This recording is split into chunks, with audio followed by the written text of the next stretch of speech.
So, uh, 938 bananas, well over 300,000 gold, probably about 400,000 at this point.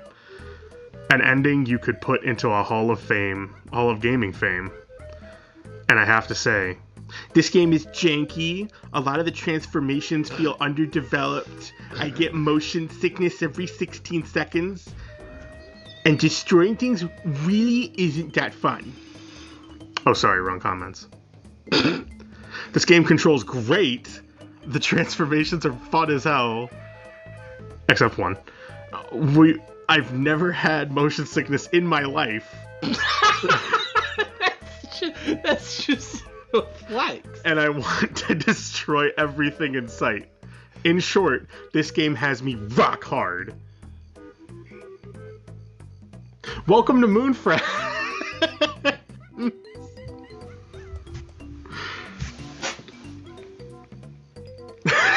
How you feeling, Drew? So I was gone for 4 months and it wasn't long enough. Drew has risen back from the dead, as probably as all G's I do. As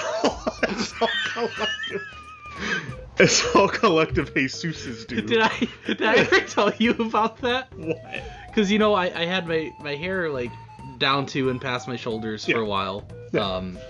And that was ever since I started growing out since like the beginning of COVID. Mm-hmm. I remember because the next time I saw you, I was like, "Whoa!" Yeah, everyone was. But like, I don't even remember how long ago it was. My sense of time, excuse me, is terrible. Yeah. But a couple months ago, I got my hair cut. I had already gotten it cut short, but I got it cut even a little shorter, just because it was starting to get about this long. Yep. Here, like not even to my shoulders, just kind of, for the summer, it's just really hot. It's all humid and 90 here in Detroit. And the day that I got it cut, I went to work, and they're like, "Oh, wow, Drew, it looks great, but why?" every single girl in the building was like, "No, Drew, but like it's good. I just but like yeah, I like the other one too." I'm assuming it's because it's like you're messing with your identity in their eyes. Yeah. You know what my identity has been in my eyes for the longest time? You. Single. So where were you for like the 5 years that I... You know what? It's alright. We're talking about Donkey Kong Bananza. It's okay. It's alright. It's okay. You got Poppy Kong in the midst, so it's... Let's take it easy. Let's start slow. Let's just calm down. Well, if I may give She doesn't even have the fattest ass in the game. It's DK. Can I give a bit of a story befwell, actually, it might be Grumpy, but What? Isn't he bigger than DK? I haven't checked, dude.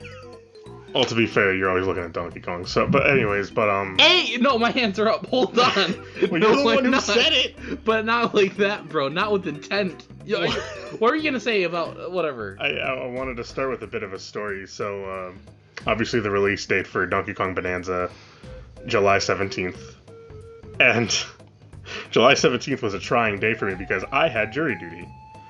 I was summoned for jury duty, and not just any jury duty. Grand jury. It was a stressful day. Wait, are we gonna tell the story? We're gonna tell the story. Okay. I wasn't sure it was gonna upset you. We're absolutely telling it. I'm actually really glad, though. It didn't upset me. It never upset me, like, viscerally or angrily. I was just kind of, like, exasperated. In the moment, I was unsure where the line could be drawn. I think I was just tired that day. I was like, I've just been through so much. So I had to drive all the way to Detroit, do this jury duty. I got excused because you don't need to know my life. And I basically, I get all the way home. I get out of the most uncomfortable dress attire I had and into like the most casual of casual clothes because it was a hot day and we're going to pick up DK. And I'm like, all right, Drew, we still got time to make it to when the store just opens, and we go and do it. And Drew mentions to me that our friend Will has purchased a copy of Donkey Kong Bonanza for him, and I don't know why. I must have just been focused on driving. I must have not connected 2 and 2, but I did not connect the dots. I thought, okay, because we had discussed previously something about, we had said something along the lines in a Discord chat of like, I'll even put a little bit of it up here, just enough to not reveal any too much, but I'll put it up right here, where it's basically like, hey, it's Drew saying like, hey, have you paid off your pre-order? And I said, I didn't answer that question, right. But I like kind of spun around the question somehow. So I guess I didn't really get that. Somehow, with your sheer determination. I guess. As always. I have no idea, but it wasn't intentional is what I'm saying. Oh, it's never intentional. It was never intentional for me to be like, oh no, I don't know, why do I have to tell you? That wasn't my intention. Yeah. But, so we go to, 2 days before, I went to GameStop and pre-ordered my own copy. And I just didn't tell anybody this, because I was just kind of like, no need to tell anybody. Drew's logic was that we would go, and... because he forgot he had made a pre-order. Yeah, and this was way before... I don't even remember making the pre-order. I was telling you that. Like, I do not have the memory in my head, but yeah, it must have been the day the Switch 2 came out. Yeah. Because we were already there. That was the only time I'd been to GameStop before this. No memory. I think Will Smith wiped the memory from me. You had a Men in Black like memory loss moment, but it was like, no, we get there, and I very clearly buy my own copy and my own amiibo. The intention was, my logic was, if Ryan hasn't paid off his pre-order, like, I won't cancel mine, so that one's for him. Or wait, no, God, see, even I'm getting it wrong. So I know what happened. His logic was, he already had a pre-order. He thought I hadn't gotten my own pre-order, so he said, okay, how about this? I'll go with you, and we can just, like, you can just pay off the rest of my pre-order, and you can have the copy. Yes. That was your logic. And somehow, these thoughts did not all converge. These thoughts did not meet each other, they dodged one another. And I end up handing Drew... keep in mind, this thought does not hit Drew. Even as I I don't know why hand him his own copy, he's like, okay, cool. And then we get to the car where he suddenly has the realization, like, why did we get 2? Because when you handed me my copy, you were the next in line, and I just went to go, like, stare at stuff. No, I did my thing first. Did you? Yes, I did my thing first. I went to go stare at shit. This is such a confusing intro. I remember the whole thing, because I remember that whole day, because it was a clusterfuck from start to finish. I don't remember anything. It's fine. Ever. Listen, a lot happened that day for me, so I remember it, but it was, you finished paying. Well, I basically what ended up happening was, yes, I paid off his copy after I completely paid off my copy, and his was like, I don't know, I think it was like 50 something that I had to pay off because he only put like 5 or whatever down. Yeah, it was fine. But then we get to the car, he holds up 2 copies and he's like, why do we have 2? And I'm like, what? And then we discuss this very convoluted series of events to the point where now I'm confused. I'm a little bit angry. I'm not really angry. I'm mostly just tired. Because now I've got another thing on my plate that I don't know what to do with. And we're already in the car and I'm thinking... We're arguing. Come on, what do I gotta do here? And so I finally was just like, fine. I take one of the copies, go back in the store and say, hey, I big fucked up. And I hand the guy the copy back and he gives me my money back. And it was all fine. It all worked out.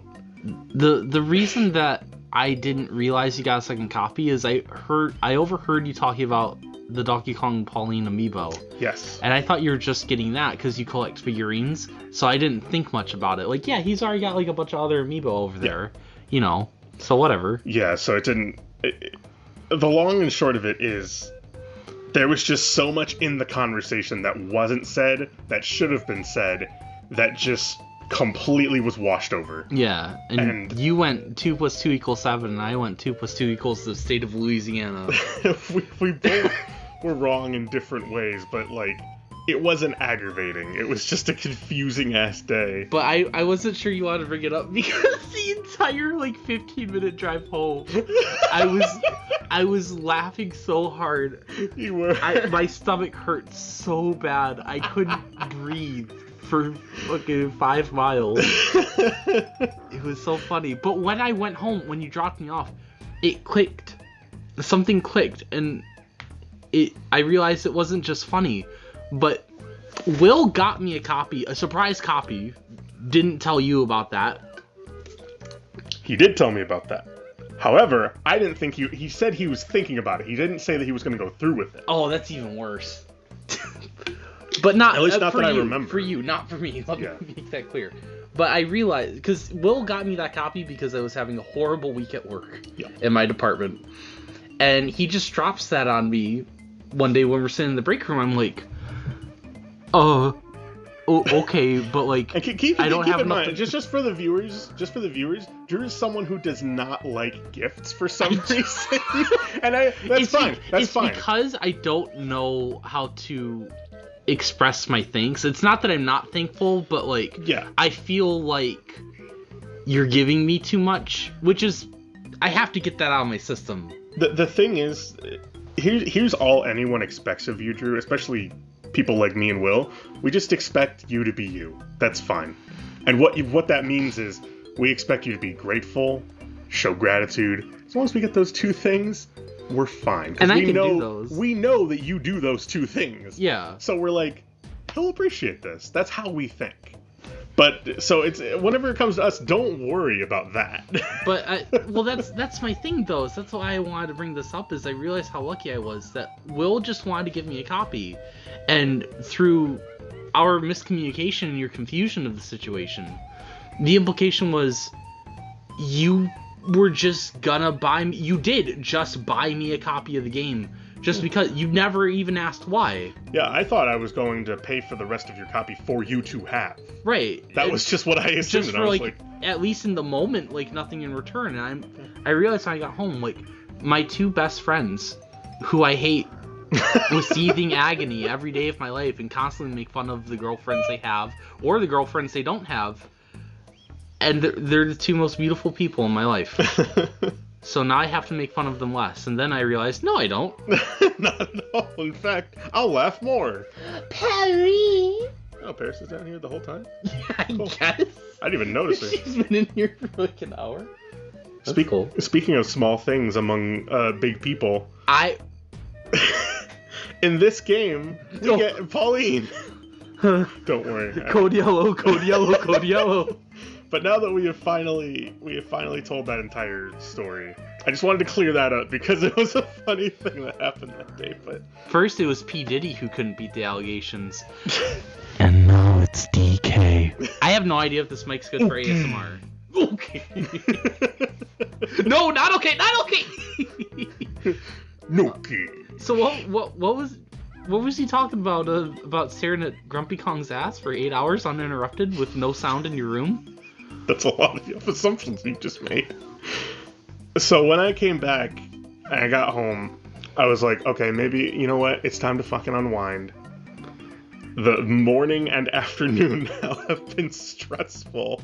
So I'm like, let's try to unwind and play some DK Bananza. And I guess you got your copy the next day, was it? Yeah. When I got my copy, I was immediately like, I think this game is something special. And I have a feeling you had the same feeling. Waiting for this to come back to Grumpy Kong's can. It never will. Okay, thank you. There was nothing there. I'm glad that you got all of your I'm gonna traumatize Drew today's out over lunch. I really wish it wouldn't happen over lunch because I feel vulnerable in public. I feel vulnerable when I'm eating food. And yet the shit you say in public sometimes, I swear. I really don't think it's that bad comparatively. I guess. Maybe I it's don't just know. because it's different. It's all subjective in my opinion. Oh, I of course it is. That goes without saying. What offends one person might offend someone else. Who knows? That's why I don't give a shit. That's why I'm just like, whatever I say is gonna offend anyone. Who fucking cares? But I don't know. Today you make me feel like I should be in a hazmat suit. Or that I should be in the fucking Hannibal Lecter, like, body wrap. Like, You should be on his plate for dinner. oh, jeez. Oh, see, you say shit like that, and then you're like, Ryan, you're going too far. Like, Because Hannibal Lecter is a cannibal. I know. And I'm not saying that in public. I'm not saying that around other people who are eating. I'm not saying that when a waiter is checking up on our table every 10 minutes. I'm saying that here, in the confines of a nice, peaceful, residential home I don't know. for an intentionally comedic show. I think my comedy thing is just like, if you can be funny, why not try? That's just and it doesn't matter where I am. Really. You are. Can I say the word on the show? I'm about to teach everyone at home Go a new for word. it. I know what it is. You are pig-sgusting. I'll put, but you know what? Just for that, we're gonna put up a Webster's dictionary term of it and a little description for that word. Is that what you're gonna do? That's what I'm gonna do. Okay, I'll write it. You better write it. I'll write it. Send it to me and I'll put it up. Okay. But no, just finally getting into the game. I don't know if you were thinking kind of like me when you first got this game. I'm like, okay, there's gonna be like a couple worlds, probably like I expected like 7 or 8. Yeah. I expected about that much, and I was just kind of like, okay, this, and I mean technically there's only like 14, maybe 13, but I was just so happy every time I was playing this game. I just kept thinking to myself, like, this is just Hulk Simulator. You just destroy fucking everything. But the difference with this is that a Hulk Simulator would never be this fucking, like, adorable in certain ways, where it's like, I do like the whole story in parentheses with Pauline. Yeah, getting her back to the surface, helping her grow her confidence. And just like all the trials and tribulations you go through. I do think it has a little bit too much of the like I don't know what to call this trope, but it's like the trope where it's like little girl, big beast. I'm special, like that type of thing, where it's like the speech. Yeah. A little too much of that. Not enough to dampen my mood though. Yeah. She finally starts. She talks all the fucking time, and you would think that that's like, oh, that's annoying. Okay, I thought you meant it was annoying. I was No. no. Actually, they show some restraint. No, she talks. When I say all the time, I mean like if there's something that like catches your eye, chances are, and I noticed this too. I don't know if this was an intentional design thing. You could be in the same room as something, and technically DK is facing something that Pauline would react to. She doesn't react to it until your camera also looks at it. Really? Yeah, I've noticed that. I remember, I think it was the first time I noticed that was in the Groove layer. Something like that. And,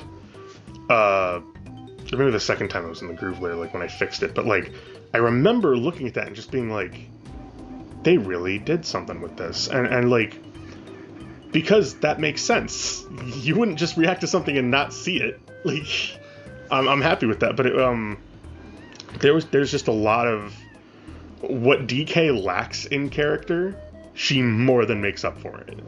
She is absolutely like probably one of my favorite Nintendo characters now, because she just she's so likable and she's so charismatic, and like I like her growth throughout the whole game, where it's like when you beat the first boss and DK's doing like his dance of like, we did it, you know. Yeah. She's like trepidatious. She's like, I don't really know what to do, but she kind of like warms up to it. But at the end of the dance, and throughout the whole rest of them, she's completely there for it. She's like so into it. She's beating her chest and howling. Yeah. And she's just having fun. And it's like, I don't know, that slight character growth. Just, I love it. I love. It's just they go just as quote unquote in depth with it as they need to. Mm-hmm. The story is not bloated, but like it's so much more than a Mario premise. Where like Mario games don't have a story; they have your introduction to the premise and until the end, and then the end. Yeah. Like nothing happens in the middle. I was thinking about this with Mario Odyssey. I was like, why didn't that game have more of a story to it? And I kept trying to think like, well, how does the story technically play out? And it's everyone is basically saying like, oh yeah, Bowser was here. Yeah. And he did a bad thing for his wedding. Which is the most exciting kind of story, right? Is when everything happens off screen. Yeah, it's like... Always. Yeah, that's so invigorating, right? And I like that you frequently encounter the Void Company throughout this whole, like, series of events where you're just going down there. And, like... But they have things to say. They even, like, you even witness their disbanding. Like, yeah.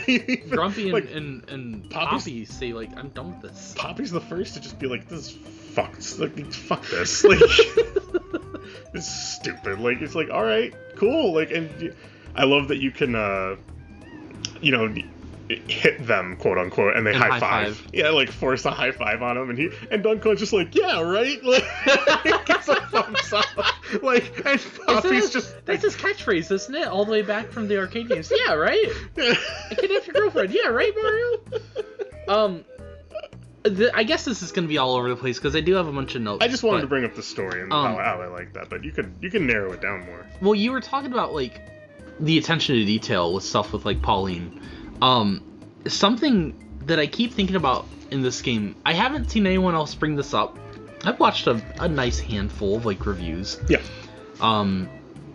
I've not seen anyone bring this up, that it feels like such in a good way, not like a neutral or a negative way. Like it feels like such a Nintendo design decision that no one ever gets mad at you for being destructive in this game. Yes. No one. When you punch a character, like an NPC, it might like break off one of their outfits and reveal another. Yeah. But like they spin around and they give you a thumbs up, or they'll fist bump you or clap you. They will cap you. Or they'll have like a quote above their head saying like, oh well, like the fractones are made of rock, and when you punch them, they're destroyed, and they immediately come back and they're just like, yeah, it's Wednesday. Yep. You can destroy any terrain. No one's mad. Like any building of any like business or house, no one cares. They're just doing their thing. Yep. You can level an entire layer. Nobody cares. They're just hanging out. And that feels so like, what better way to, I don't know if I want to say encourage, but not discourage your players to engage with the systems that you've incorporated into the game. You know, in other games, like someone getting mad that you destroy their house would feel like a cute little joke. But I think Nintendo really cared about like, no, if like even a little kid's playing this game, we want them to feel like they're good. It's your playground. Do whatever you want.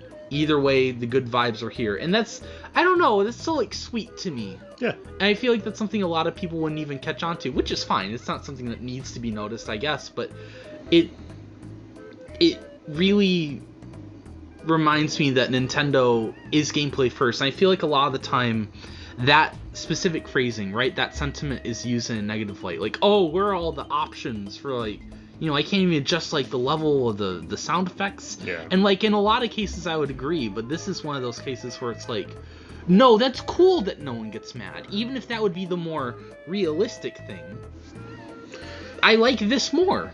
The logic, too, of it, like, it's a rarefied air that Nintendo can breathe sometimes when they can nail something like this with so few options as other games, like compared to like all those like cosmetic type changes and everything that you're mentioning, and like, you know, or like, you know, sound effect lessening and whatnot, and just a lot of things that I feel like Nintendo kind of forces you to do, but in this game you're like happy to do them. Yeah. And when you can nail it this hard, there's really no need to say no. Like, Yeah. there's really no need to be like, oh, I don't want to get the Bananza. It's like, the Bananza's fun as hell. Well, that's Like, I mean, let's get to my thesis statement of the game. And this could come off in a negative way, but I mean it in the best way possible. I feel like the real name of this video game is Dopamine Simulator 2025. yeah. Because for a game that lets you destroy everything, they made every single like animation and graphical effect and sound effect as satisfying as possible, like punching different materials and the different sound effects that play, like the force of the animation with like a little bit of screen shake, the sound of like picking up gold or like carrying a rock or dropping it or punching an enemy, the explosion from dying enemies. Everything is so, it's addictive. Mm-hmm. It all leads into a feedback loop where you're just like, oh man, I haven't like just smashed stuff in a while. I've just been kind of looking around. I'm gonna smash some shit now, and you can just do that right then and there. And then when you're done, you can be like, I want to look around now. I'll just do that. Like, you don't have to. It's not like not really a great example, but it's not like Breath of the Wild where you kind of have to go like, oh, I want to visit the village. I have to go to. I want to like. What's a good example? I'm trying to think of a separate example where it's like, oh, I want to go fight monsters now. I'll just go do that. Or I want to go. Fuck. I can't think of a good one. Fuck.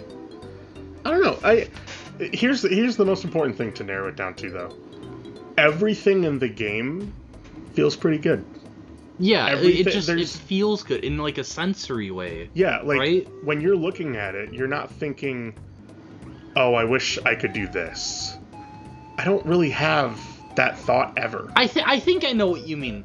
Yeah. Like you have other desires even sometimes just spontaneously. You're like I've never thought like, oh, I wish I could switch to like just, I don't know, turf surfing right now and then just do it. Like, I don't know. Like, yeah, like you never feel like impatient for something, I think is what you mean, because everything feels so satisfying. And you can do whatever basically whenever. Mm-hmm. There's no part of the game for me that's unfun.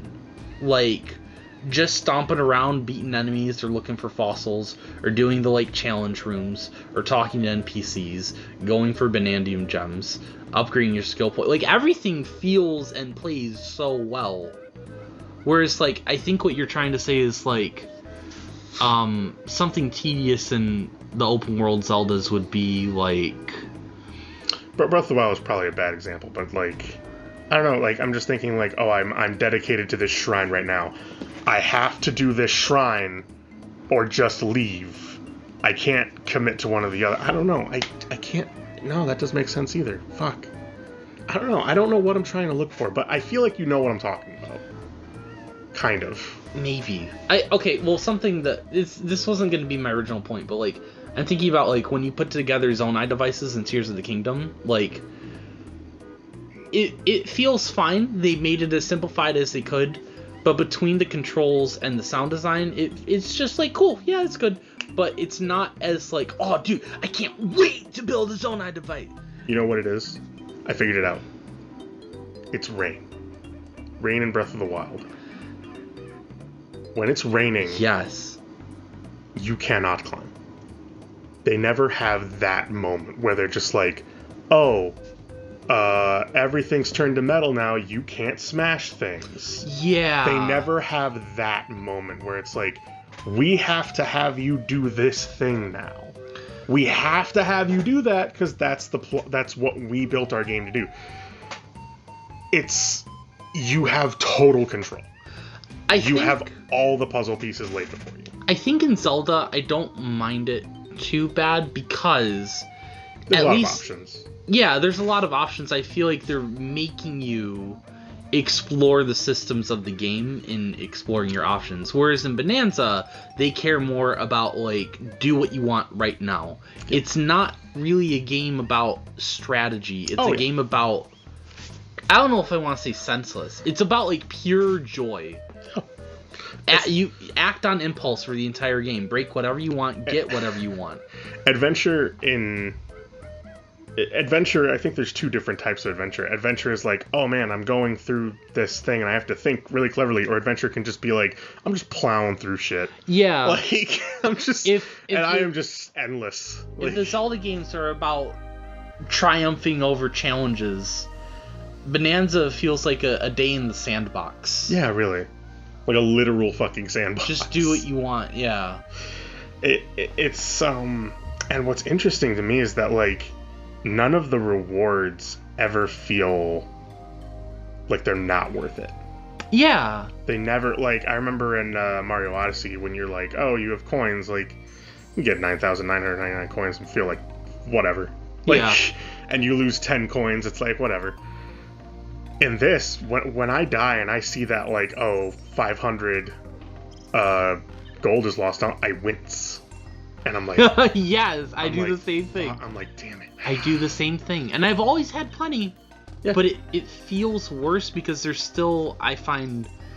I don't know if there's more things to spend That's like, I earned that. I went out and smashed all that shit and I earned that. Right, yeah, because going out of your way to get gold, as plentiful as it is, it feels like you put in more effort than coins just lying around. Yeah, they're just lying around. Yeah, I see. They're not doing anything special. That's actually, I really like that observation, actually, because it feels like you happen upon coins versus you work for the gold. Mm-hmm. It's the same with... just happened in my throat. I'm gonna get a drink. Okay, I'll pause for a second. Alright. Yes, you should absolutely record this. So we came back and Drew wants to...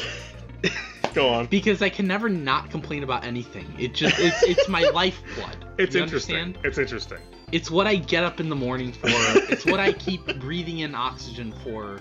You know, not to help people or explore myself. Not to help and someone my emotions, but to tell them why. I think Mountain Dew's trash. It's good trash. Listen, it's good trash. There is such a thing, you know? Sometimes that frozen Red Baron pizza... No, Red Baron I think is okay. What's like a trash frozen... Like a Totino's. Like the Totino's like square pizzas that are like edible cardboard with like melted... I don't know if it's cheese. Some kind of cream adjacent substance. Yeah, something. But like, it's good trash. Right? Like it hits the right nodes in your brain. Yeah. I was like, oh, Mountain Dew Voltage Raspberry. Like, okay, I wonder if that's gonna taste like raspberry. It tastes like sugar. Every Mountain Dew, it tastes like sugar. They're just different colors of sugar. Not even different flavors, different colors. This tastes like purple sugar. Am I going to complain about purple sugar? No! It's purple sugar! I'll take 5, please. But like, you know what I mean? But you acknowledge it, yeah. When I say like... When people blow it, like, it's I don't want to sound pretentious when I say this, but I really believe what I mean when I say, like, when you drink... I'm trying to think of a good example, because a lot of sodas are this kind of, like, trash. A&W? Like, no, that's mostly sugar. Like... Okay. I'm gonna do, like, kind of a low bar example, but, like, Cherry Coke. Like, I'm not saying, oh, it's better for you, or it tastes better, but what I mean is, like, there's 2 flavors in there. Well, simply, like, there's cola, and then there's cherry, but they don't meld together. Like, you can tell the difference, and you enjoy the combination. This is... Like, I can't even tell if there's one thing. It says raspberry. Where? It's not like... It's just kind of like... It's something I'm putting in my mouth. I don't know. We're gonna find out in 4 to 6 hours. We'll see if I'm still alive. Yeah. Gastrointestinal lining. Who needs that? What is that? Physics book? I have learned since, like... that Mountain Dew, but it's probably by proxy of it having like the most sugar of other pops. Like, it is like the most acidic. It's like, it is a rare treat. I try to limit myself on now. I don't know why I wanted to talk about this. For some It just reason, came at the moment, it struck me as such a good idea. It's fine. This is completely irrelevant. It is irrelevant, but that was a bit of a sidebar. It was about a 3-minute sidebar. It's fine. We didn't go 20 minutes. We were talking about collecting gold, how good it feels to just do everything in the game. We should talk about just the controls in general. Just like, first of all, the skill tree. Thank God for the skill tree. You know, I expected the skill tree. Like, when I looked at all the skills, when I, like, popped up the screen and read everything for the first time, it felt like, okay, but does any of this really matter? But I feel like they actually struck a good balance with the skill tree. I hope people know what I mean when I say it's, like, the right balance of useful, but not, like, you're not too stressed out when you're spending skill points, because you're not like, oh, but I'm gonna miss out on this. You know, part of that is how quickly you connect Bananza. I can't talk today. It's fine. Jesus, what is happening to my brain? It's how quickly you collect Bananza gems. You collect them at such a fast pace, and you only need 5 for a skill point. So even if you need like 4 skill points for something, I like that never changes. That's like half an hour at most. I like how you never need more than 5. Isn't it like 3 at the very start, like the first time? Yes. But yeah, after that it's consistent. Yeah, well, when you're facing like pretty big bosses, it's usually 5. Like for the reward. But yeah, I just it's funny too, because like the only thing I can think of with the skill tree that I was really like, I don't want to miss out on it, like, was the one was the fact that, like, when you turf surf, the material you grab will deplete less as you use it more. I liked that. If you enjoy turf surfing, that feels kind of like I need to right away. And then the other one really isn't a big deal until about like 4 worlds in. The one where you actually surf on water. Yeah. And I still haven't bought it. Again, it's not like the most necessary thing in the world, because you still move it. Like, I even like thought of this the other day. I was like, how fast is, because you know those we're gonna jump ahead a little bit. You know how in Zebra Bananza, the Zebra Bananza will allow you to run on certain like platforms that like fastly disappear. I never understood why. Because, and maybe this is an intentional thing, but like, it's very obvious to me that you, as DK, obviously, you just sink right through immediately. Yeah. It doesn't matter. You don't even get a chance to like to have 1 step on it, let alone 2. And I guess that's a clever way to make you use the Zebra Bananza, but on the other side, I'm just kind of like, okay, this it was one of those things where I was just like, so it's unavoidable. It's unavoidable that you have to use that to get here. All right, it's like a little minor thing, but I was like, would it really be so bad? Like, if I just like, because I tested the speed of DK and the Zebra one. Zebra one's not that much faster. See, that's what I was gonna say. Is like, if you could at least sell me on the fact that the Zebra is a lot faster, that it would be nice to use that speed just whenever, then you could sell me on this as a transformation. But yeah, it's really not that fast. You could argue the charge is faster, but the charge you exchange speed for lack of control. Yeah. Which does not feel good. That, and you can't chain together the speed seamlessly, even when you're running at full blast.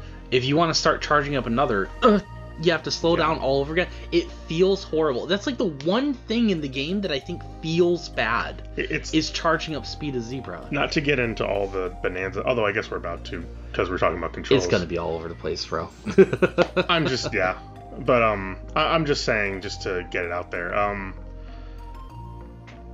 With the Zebra one, that's why I feel like it's the most It's the weakest. The most lackluster to me, where I'm just like, it's just the one that, including the song, just for me. I like the song. The song's fine. No. Listen, in a game of 10s, it's like a 9. Yeah, for sure. But it just doesn't hit the same way the others do for me. The zebra one feels superfluous. I noticed too that like there's some extra skills like, oh, swing around enemies.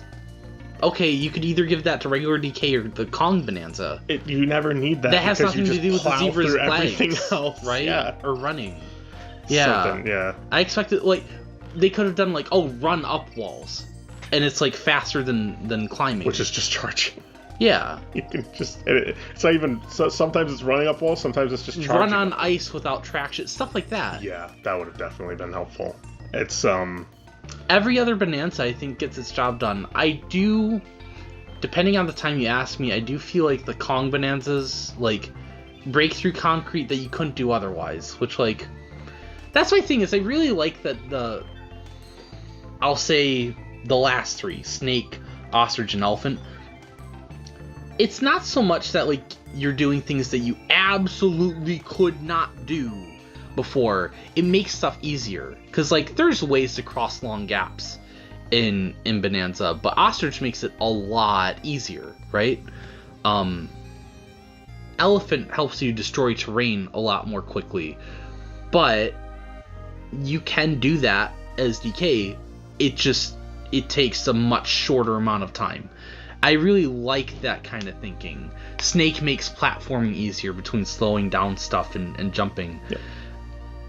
Kong Bonanza, breaking that material that you cannot break at all, I think maybe, unless you have Boom Rock, I think Boom Rock might be able to take out that, like, extra hard concrete. Yeah. But I do like Kong Bonanza as, like, a design. I like that it's the first Bonanza you get. I like that it feels like just big DK. Yeah. I just kind of wish there's a little extra something there. Like, oh, he can break through any material one punch. I think he can already kind of do that. Well, do you know what I mean? So it feels too plain. So here's my thing, and this is kind of what I'm thinking you're getting at, is as I progress through the game, because I have 100% of the game. I basically did everything there was to do. And I finished it a couple days ago. And I don't know how high your strength is for normal DK, but I'm pretty sure as that goes up, you can start to, like, dent the concrete a bit more. To the point where when you're in Bonanza, especially Kong Bonanza, you just kind of one-shot it. Well, if I remember correctly, because that's been a few days since I played the game, I've taken a break. Mm-hmm. Like, there's regular concrete that you can chip away at. It just still takes a bit. Yeah. But there is an extra hard concrete that only Kong Bonanza can break through. That is, like, required in not just a few. Is like it a the few spiky sections. kind? Like, I don't know if you mean, like, it's not one that can hurt you as DK. Okay. It's just like an extra hard concrete. I might be wrong on that. And again, Boom Rock at the very least might be able to break it too. There is a material I know that you just can't break, which is the bounce stuff. Yeah, it's not bounce. It's like, I think it's just called some other kind of concrete. I don't know what it's called, but it's something like that. But So the Ostrich Bonanza theme is the best song in the game. It's when DK gets all 7 Chaos Emeralds and goes Super Saiyan and summons Shenron and blows up the planet, and it's great. And he has egg bombs. He does have egg bombs. And when you max out all those stats for the Ostrich Banana, they turn into golden egg bombs. Okay, yeah. So maxing out the stats for all for all of them and doing the rehearsals unlocks the golden skills. The Midas touch. The Midas touch of this game, where it creates a nice feedback loop, because it's not just gold. Gold basically, in its most basic form, fuels your dumb word, Bananergy. I can't say that word without feeling stupid. But gold fuels that meter, and so whenever you get gold, it's basically like turns your thing from like 0 to 100. Well, it's really interesting the way that they handled it. I keep finding myself on I'm like, is this done well? Because I think I thought what everyone else thought, because there is a meter next to you while you're in a Bananza form that trickles down. And at first I thought, oh, collecting gold will pause or slow down that meter. No matter what you do, your Bananza transformation lasts a specific amount of time that is not altered ever through anything. Your own actions, external factors, nothing. Wait, your what time? Your Bananza time. Gold doesn't affect it. Like, your Bananza will always last the same amount of time. What gold refills is the charge for the next time you want to transform. Yeah. Which is... I want to say that's to limit your super transformations, which would make sense on paper if starting the next one didn't take so little gold and so little time to like beat your chest. It almost feels like putting a baby gate in front of a 747. Nope, you can't. Okay, here you go. well, my small argument for that is, like, first of all, I don't know if you meant this, but yeah, you can improve your meter. Yeah, you can improve your meter. Yeah, I forgot about that. But yeah, I mean, while you're transformed, collecting gold does not affect that. Getting hit does not affect that. Yeah, I guess it would be kind of helpful if you had, like, some sort of thing to replenish it as you were... I'm not even saying that you should be able to. It feels like a weird decision to, like... To not have that. What am I trying to say here? It feels weird that they even ask you to refill the meter when it only takes so quickly. Fair enough, yeah.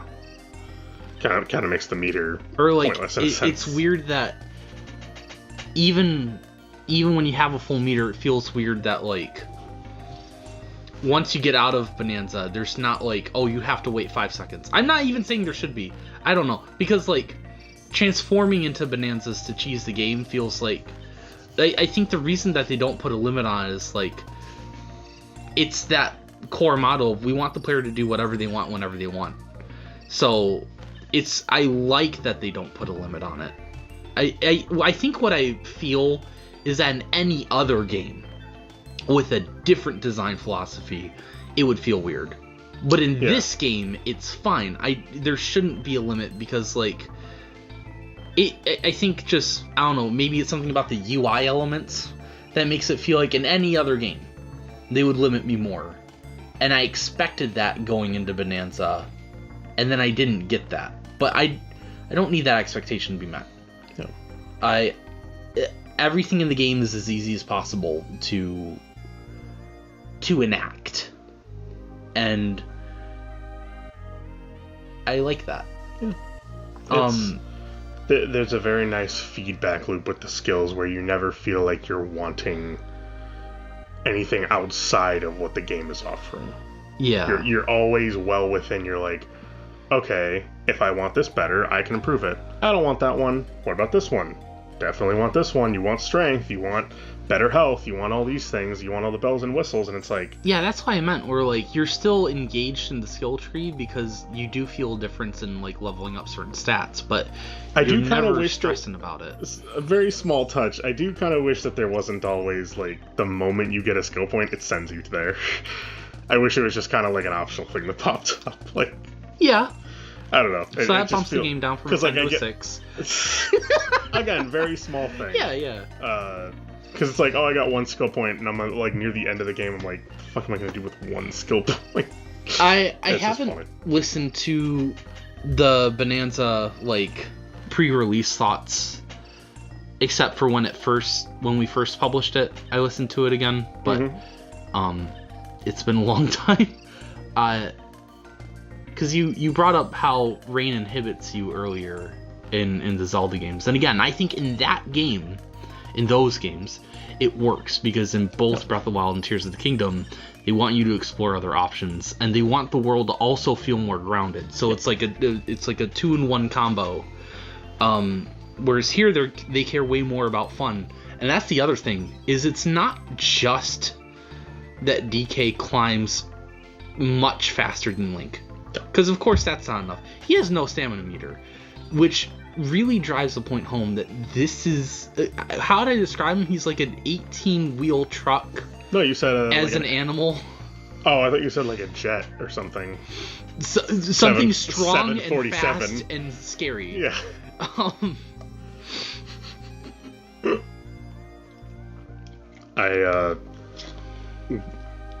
Although I think he is... I've always saw Donkey Kong as kind of a bland, one-dimensional character. Just me personally. I never played the Donkey Kong Country games. I never had the excitement for them. I never really had too much of an interest in something like Donkey Kong 64. Those were just my takes. I like when he's paired with someone who's kind of a foil to him. Where someone's just kind of like, I don't know about this. And then, like... Yeah, Pauline's hesitant. She's new to this world. She doesn't understand his optimism. She doesn't understand why he's just so gung-ho about everything. She doesn't get it. And it's because she's nervous. She's nervous about what's going on, her power. She doesn't get anything. But the thing that really matters is that not only does she kind of, like, slowly adapt, she starts to see his vision kind of project a little bit of him throughout her, where it's like, look, this is fun, this is amazing, and like, you know, she starts like, yeah, like even in the getaways, she'll start to like, she'll basically like talk to him like it's like a kid talking to you before like they go to bed at night. That's exactly what it is. Yeah, and it's just like, she's just like, I don't know about all these guys. They seem kind of weird, but they're cool, I guess. All right, good night. Like, just it's just something innocent and cute, just something like that, and like you get that curiosity that I think you kind of need for a game like this, to where if you were just kind of throwing your weight around as DK with no Pauline, it'd still be a fine game, but I think it would be missing something. Yeah, when the Ask the Developer interviews came out, and they said the reason we wanted Pauline in this game is to have a character with like the player's perspective of like being an outsider. And when I read that line before the game came out, I rolled my eyes. And over time, even more just like right now, I'm really understanding that perspective of like, because I don't know, I really expected it to be like, what is this place, DK? I don't know. I'm scared. No, but it's not like that. The fucking Family Guy shit where it's like, our dog Brian Griffin is dead. Like they don't oversell it. It's not overstated. It is perfectly stated. Does that make sense? You perfectly buy that it is a child's perspective. Right, but they don't annoy you about it. They emphasize it just enough. They don't put that to the nines. They perfectly encapsulate like a children's 5 out of 10 experience of like, I have no idea what this is, and I'm kind of scared. Like, I'll say this. If you couldn't skip the getaway conversations, I might have some complaints. But of course you can. Yeah. Of course you can skip those. All... most of the dialogue is just completely optional. Yeah.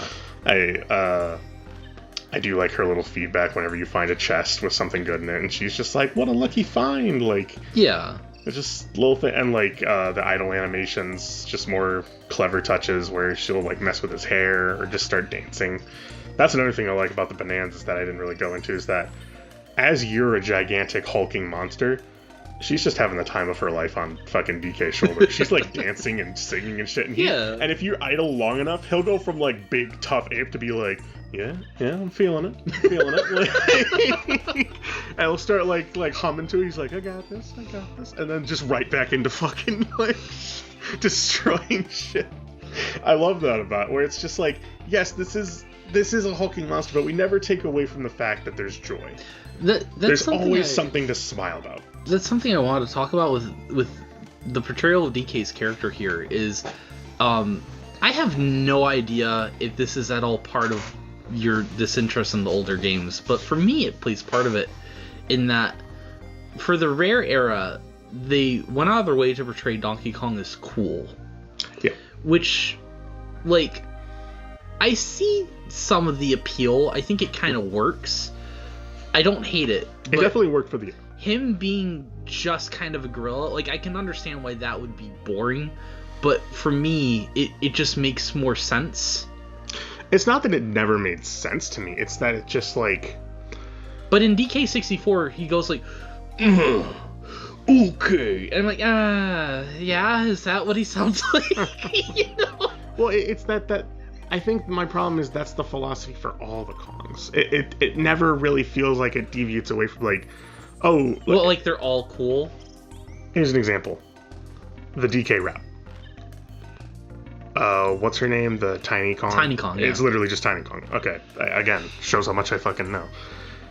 She's tiny, and she can climb shit and everything, but it just feels like that's another cool thing. Which, yeah, it's cool, but I wish there was some curiosity to it. Like why to is differentiate her character? To Okay, so we're just have talking someone's about perspective. Like, the fact that Pauline is with Donkey Kong constantly in this game kind of adds, like, a little bit of the player perspective, like that interview said. When everything's just cool, you're kind of like, yeah, this is cool.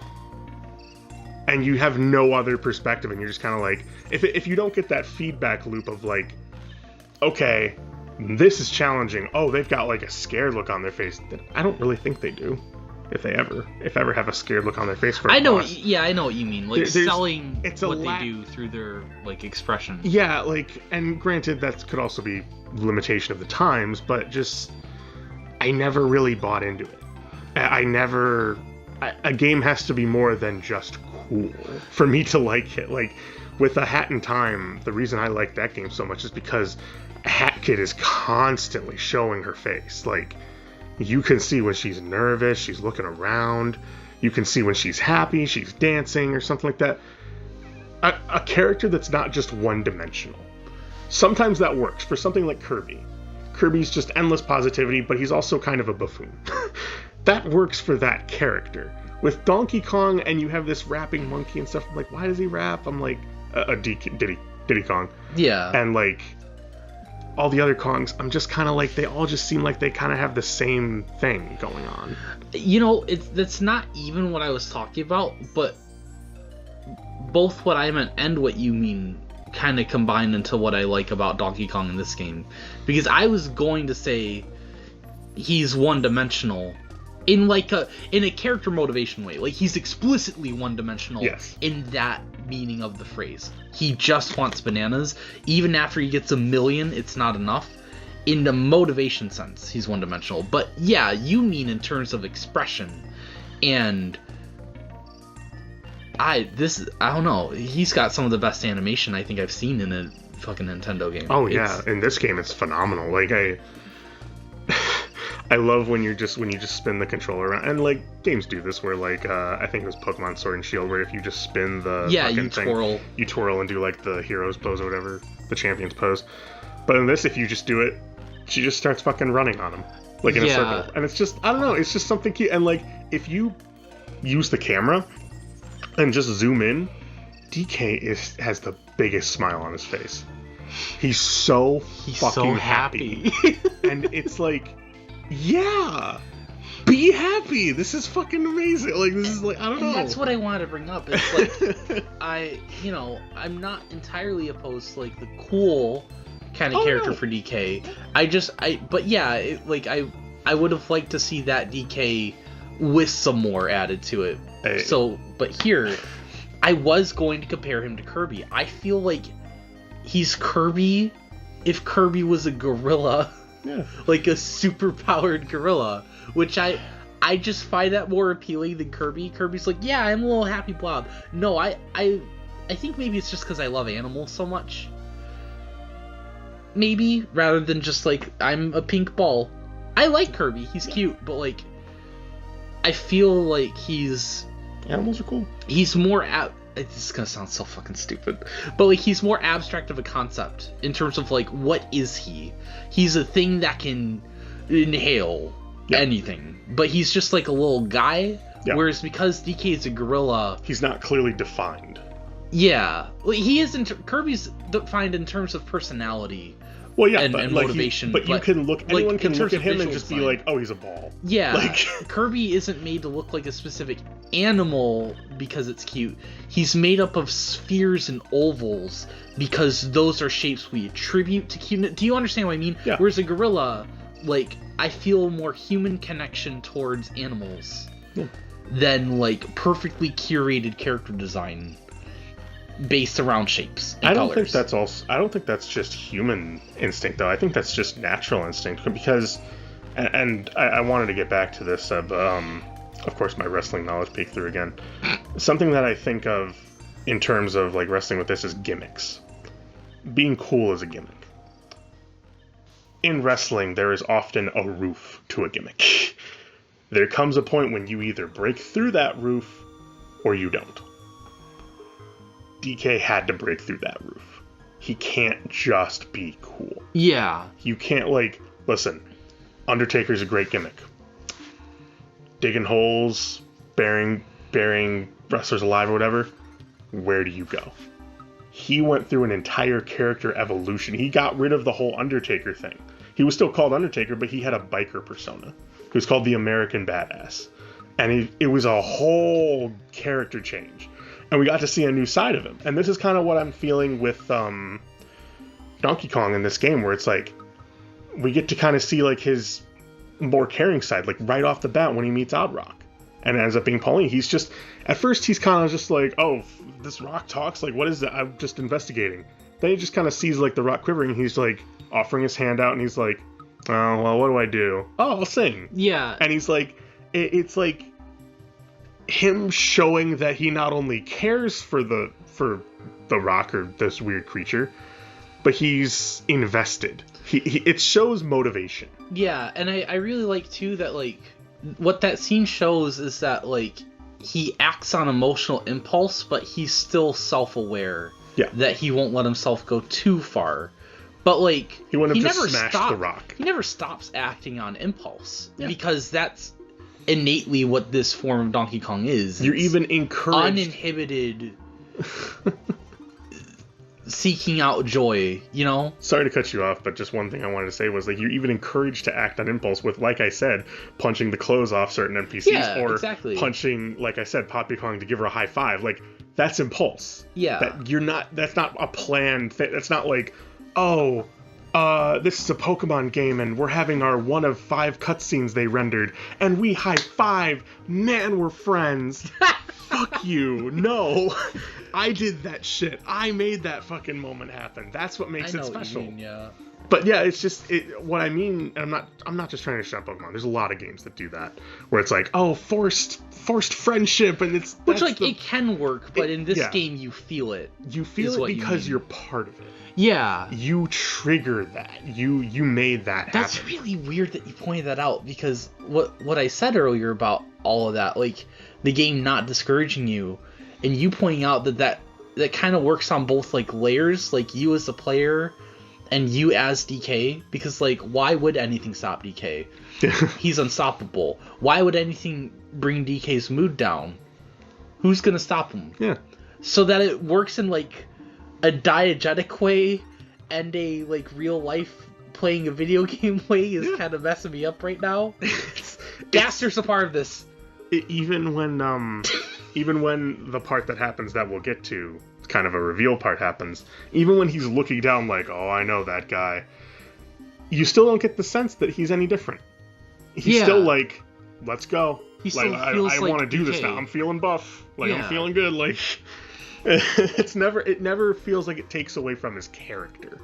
It always feels like whatever is happening to this character, you're along for the ride for it. And now that we've seen him reach out, care, emotionally attach, and be like invested in, he gets invested in Pauline's growth.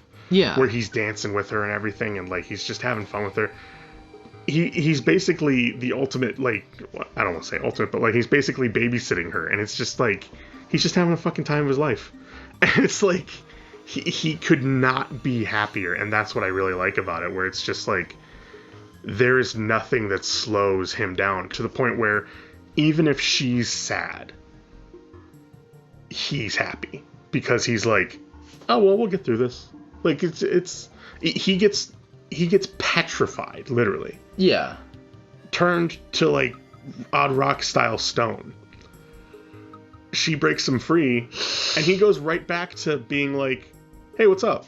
Like, I do want to say in that scene, I'm not gonna remember this at any other point through our 5-hour discussion. We're all over the place. But his arms are outstretched when he's petrified. Yeah. But you still like hold L and R to beat your chest because you need that for Pauline to sing to unlock her powers. So like the way I interpreted that is he's doing the thing where he's just flexing his pecs. Yeah. Did you think that? Okay. That's what I thought too. Because I'm like, how is he making? Oh, it's the chest. It's just the chest. I don't think that's the implication. No. I think it's meant to be that he's like knocking against the rocks. Oh, I was gonna say it's like his heartbeat. It could have been. I can see either. Yeah. Yeah, I could have saw like, oh, he's like shaking from inside or something. I immediately imagine it to be his pecs. Or his massive ass cheek. He's built, bro. I did want to mention one thing about his fur here. His fur has never looked like this before, and it's kind of weird to me because I feel like his fur should be kind of shorter, but I like how it looks in this. Yeah. It's not a look I'm opposed to, which is fine, but I'm just wanted to just get that out of the way because I've been thinking that every time I like take a close look at him, where I'm just like, the fur just looks so long. Like the what was the next? So we're gonna get into the part that you've all been waiting for, ladies and gentlemen. The part where I've never done this before. Never. I shit on Mario Odyssey. Listen, we only have an entire playthrough dedicated to that. But listen, I want this to be like my final say on that game. Is like, I really don't want it to seem like, oh, I think Odyssey does everything wrong. The reason that I'm so frustrated with Odyssey is because I feel like it's so close to being the 3D Mario game that I've been waiting for. But for me, it falls short in ways that, like, even its predecessors, I think, did better in a lot of ways. Like, I think it struggled. I think it wanted to appeal to a wide audience, and in doing so, it really didn't. Well, that's exactly what I wanted to bring up. Is like, it kind of does two, or I guess you could phrase this 3 things at once. In that, like, after reminiscing on the game and my experience with it and our experience with it on the channel, I was really reminded of, like, Odyssey labels itself as a sandbox game, but it also really, really wants to be course cleared. It wants to have its cake and eat it too, with like all of the challenge rooms. I think the problem inherently with Odyssey is it's never fueled by exploration. It's fueled by where's the next move. Yeah, it feels like everything's just kind of in the world, right? The process of what happens in DK Bananza isn't because you're looking for bananas. Those just come. Yeah. You're just doing whatever you want. That's exactly, because the most fun I have in Odyssey, besides like the challenge rooms, which I think are pretty fun, depending on which ones they are, yeah. But I think the most fun I have in Odyssey personally is just going through the story mode and like getting through the route of each world to like face the boss. But it's them requiring, besides just Moon's feeling too plentiful but also too boring and too easy to get, it's that combined with, oh, you need 20 moons to get to the next world. In this game, I didn't even realize this until I started watching the speedruns, because the speedruns are going crazy. Oh yeah. I showed you a clip earlier that I watched last night, and I was just like, damn, like just that talent. You don't need to collect a single banana in this game. They put them in front of you, and I always did it, so I just kind of assumed they were necessary. They are not necessary at all. You get as many as you want. They're basically only necessary for skill trees. So, oh my gosh, sorry, I just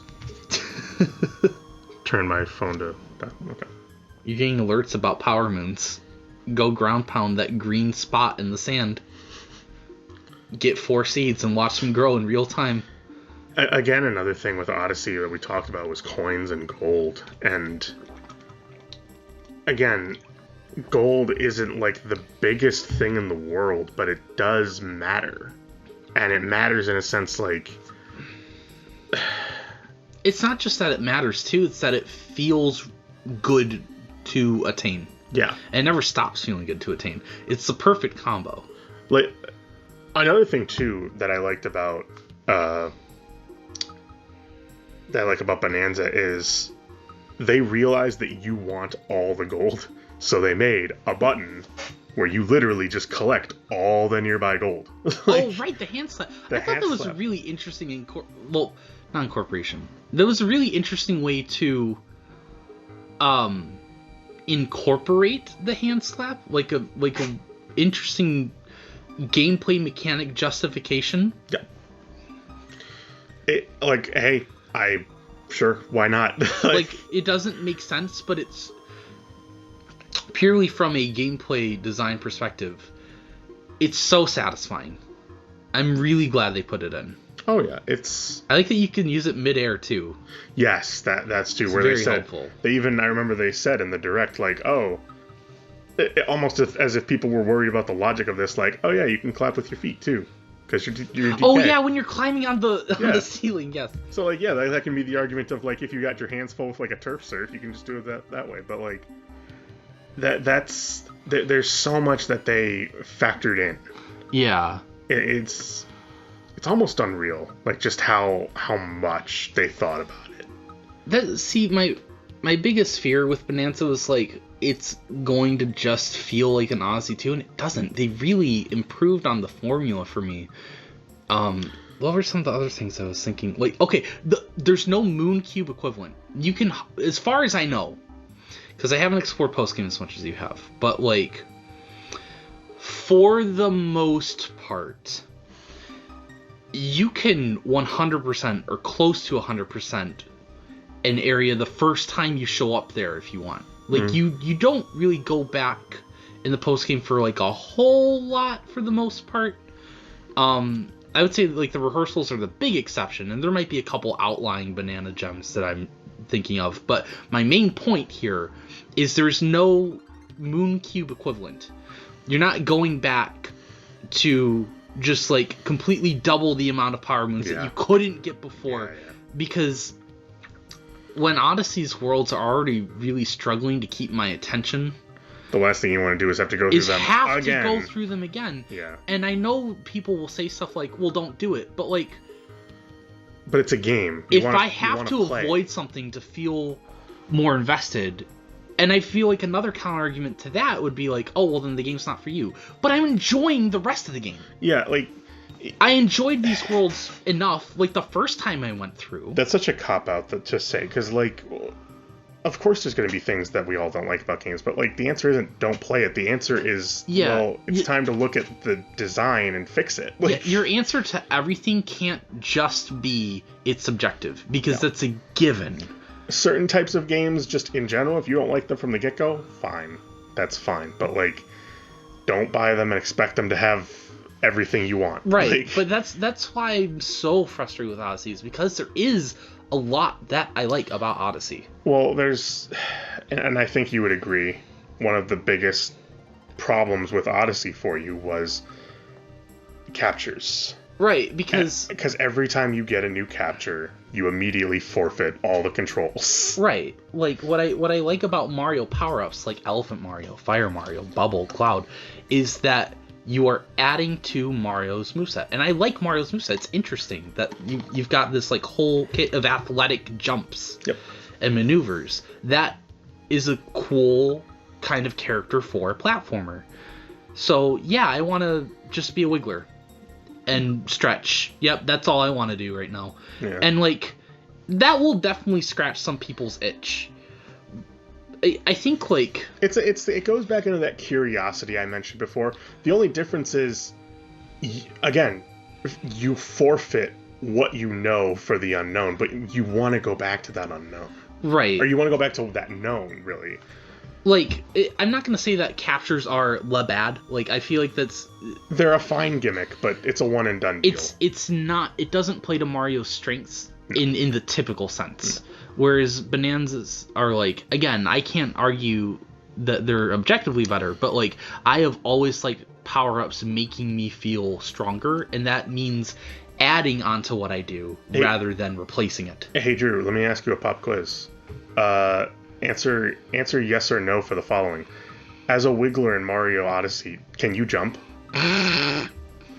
But you can as the little sprout guy. But not as a Wiggler. Let me just answer yes or no. This is just okay. A bit. Can you jump? No. Okay. As DK, can you punch? Yes. As any Bananza form, can you punch? Yes. Okay. As any Bananza form, can you turf surf? Can you hand slap? Can you basically do everything in his fucking moveset? Climb, grab terrain. They're all there, and that's the problem with that's one of the problems with Odyssey, is that it's not inherently a bad thing that you forfeit these controls. It's bad that this is what you have to do to essentially like play the game. This is what the game asks of you. You play, like when you're playing as the fireball in the Pink Lava World, that can be fun. Problem is, the second you hit land, you're done. Yeah. You can jump, you can bump into things, but you can't go further than that. That's it. Yeah. With Mario, you can spin your hat around, you can do double jumps, triple jumps. Exactly. Yeah. It's not just that they're taking away Mario's complex moveset, is that they don't replace it with another one. They're meant to be, for the most captures, are meant to be as simple as possible. And I do want to say there's some exceptions like Pokio. Like, it's simple, but you really do have to think about like your positioning, how much you're holding the control stick down to like fling, your precise directional aiming. I feel like stuff like Pokio is handled really well. But then you have like the Hammer Bro, and it's like, I was just thinking of the Hammer Bro. Yeah. The Hammer Bro has two functions: jump and throw. Yeah. That's it. And it's like, I like Hammer Bros. He's fine. He's fine. But it doesn't. It's not an add-on. I haven't been dreaming for the return of Sandbox Mario for 15 years so I could be a Hammer Bro. well, here's what I look at it from. I look at it from the perspective of like, hey, as a Hammer Bro, can you wall jump? No. Can you double jump? No. Can you triple jump? No. Can you backflip jump? No. Then what the fuck is the point? Yeah. You're not doing anything that you can do as Mario. Like, why should this take away from Mario's skill set when it's just him, like, arguably in another thing, but like, why? Why does it take so far away to where, like, even when you're inside, why can't you still throw the hat? Right. It doesn't, like, I get there's probably logic issues with that, but like, I think that's another one of the game's problems is like when you rely on the hat for like everything in that game, it gets to be the point where like, okay, if you have captures, then you're also limiting yourself to what you can do there. Yeah. It's a big mess that I think DK avoids really well by having a good feedback loop, having the Bananzas be really out there, and like they all do pretty much one extra thing. But it's always very clear what they do. Yes. And you clearly see the point. Even with Zebra, which I'm disappointed in, you understand the point of it. It's good, like, theming. Yeah. If that makes sense. It's thematic. They're all... The zebra can run, the ostrich can fly, the elephant can suck. And the thing with those two is that, like, if you want upgrades for them to do, like, maybe one or two other things, there are upgrades for them. You can do other things to where, like, when you're an elephant, you can take what you've sucked up and turn it into a rock boulder. Yeah. And you can throw it. When you're a snake, you can bounce, not only spring high, but you can spring high midair. Right. When you're a zebra, you can charge. When you're this... They all have these neat little things, but it's like, when you say Hammer Bro, I think of, oh, you're a Hammer Bro, you can obviously jump and hammer. Well, what else? Oh, well, that's it. Right. Oh, well, then why should I stay as this creature? Like, the only other thing you can do as a Hammer Bro is I think you can shake the Joy-Cons to throw faster. Yeah. But that doesn't change your approach to any given challenge. Yeah. It's just do thing faster. Yeah, it never... So I was always right about Odyssey, and also so is Joseph Anderson. That's what I'm trying to say. People who have fun were actually incorrect. Breaking news, more at 6. My other big thing is Banandium gems are not as plentiful as Power Moons, but also they're more satisfying to get, even if they're like really easy to find. Like the perfect example I thought of the other day was I was watching footage of Mario in the Sand Kingdom, and there's a glowing green spot in the sand which looks visually uninteresting. I mean, it's interesting in that, like, oh, I want to investigate because it's glowing and it's a different color, but like it looks so plain, and you know exactly what you have to do, and you ground pound, and ground pounding feels fine. It feels good. Yeah. And you collect the Power Moon, and the animation and the jingle are good. Whereas, like, when you know from hand slapping that there's a banana in the ground, you're digging apart the earth, and it feels great, and the sound design is great, and you have to punch the gem 3 times, and that feels great. And I like the jingle more. It feels more intense. You know, everything you do feels better. Can I do a shout out here? I'm gonna ask Overmind for this later, but I have a buddy called Overmind. Because I started playing this game and streaming it with him watching, I often stream through Discord, and he apparently took a jingle from DK64 that goes like, ooh, banana. Oh yeah, that's what happens when you get a golden banana, yeah. Oh, banana. And he put it to the 9s, and it's every time I hear it, I think a Shogun is approaching me. I'm sorry, I should have said that while you were drinking. I'm sorry. I'm sorry. What a weird comparison. I don't know. It's the way it sounds to me. I know what you mean. But it's weird. Because it has like these like percussion elements to it. Yeah, and, like, the drums. Yeah. Yeah, and I just like the cymbals. Like it's like, oh, banana. Yeah, it sounds so much more like guttural. Yeah, like the version of Bananza sounds cool and exciting. The one in DK64 sounds like your landlord's coming for your late rent. And all you have is fruit. Like you want some pineapple smells. You want some walnuts, peanuts, pineapples? I got watermelon. Don't hurt me. My favorite fruit is pineapple smells. But it's like, it's just a shout out to Overmind, because whenever I got it, he would sometimes just play it randomly throughout the course of my playthrough, and I would just be like scared, and I'd be like, oh my gosh, it's like a world-ending event. There's a lot of mixed feelings one can have about DK64, but ooh, banana is just, I think it's a part of human history now. Can I also mention that this is something they took out of Mario, it took away from Mario Odyssey, really.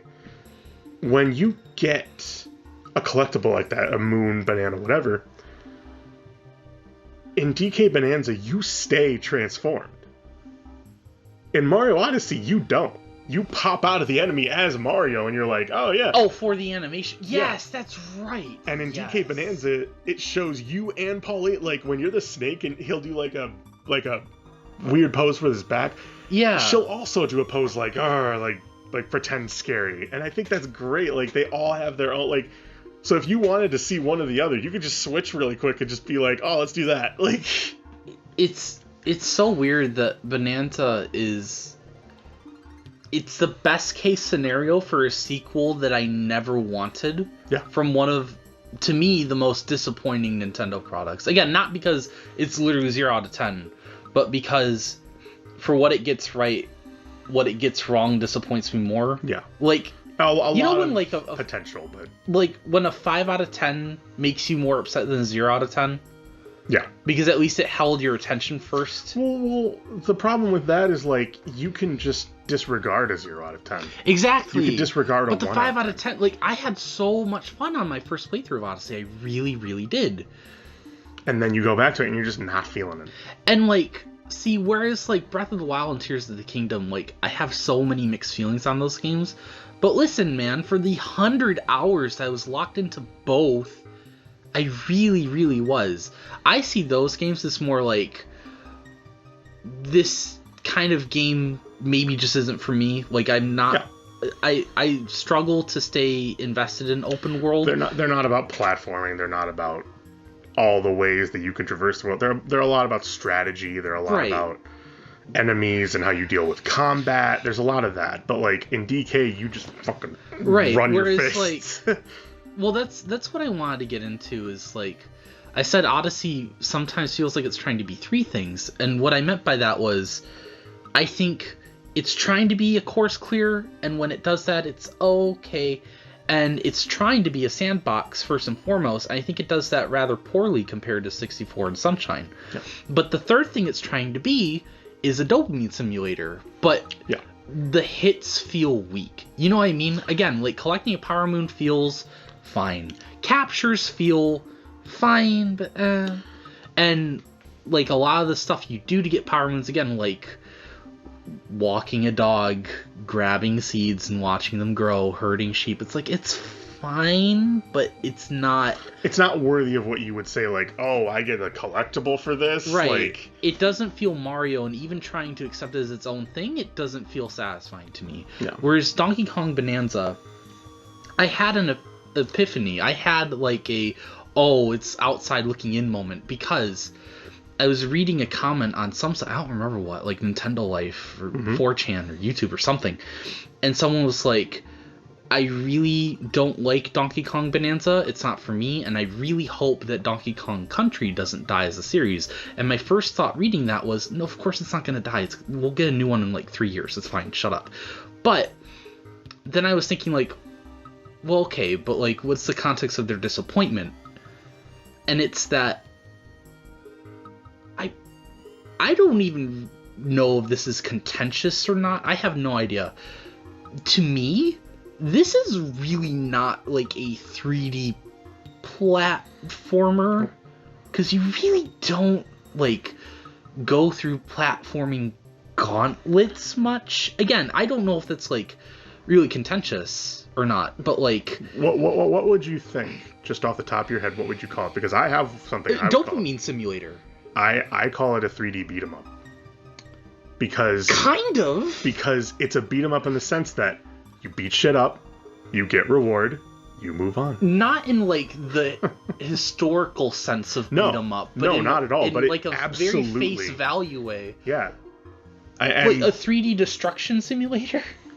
But calling it a simulator is just wrong. I just don't subscribe to that. I'm just like, this is absolutely a beat 'em up, because you're just wrecking through everything. Yeah. And it's all about, here's a 3D excavator. Here's the problem.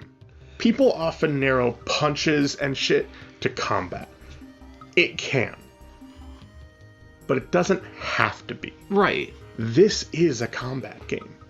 But your enemy is the terrain. No, that is a good way of putting it. That's the way to... And guess what? You're the fucking best at it. See, and that's my thing. Shop. Is, like, that person was really disappointed in Bonanza because it's not trying at all to be a platformer. It really just isn't.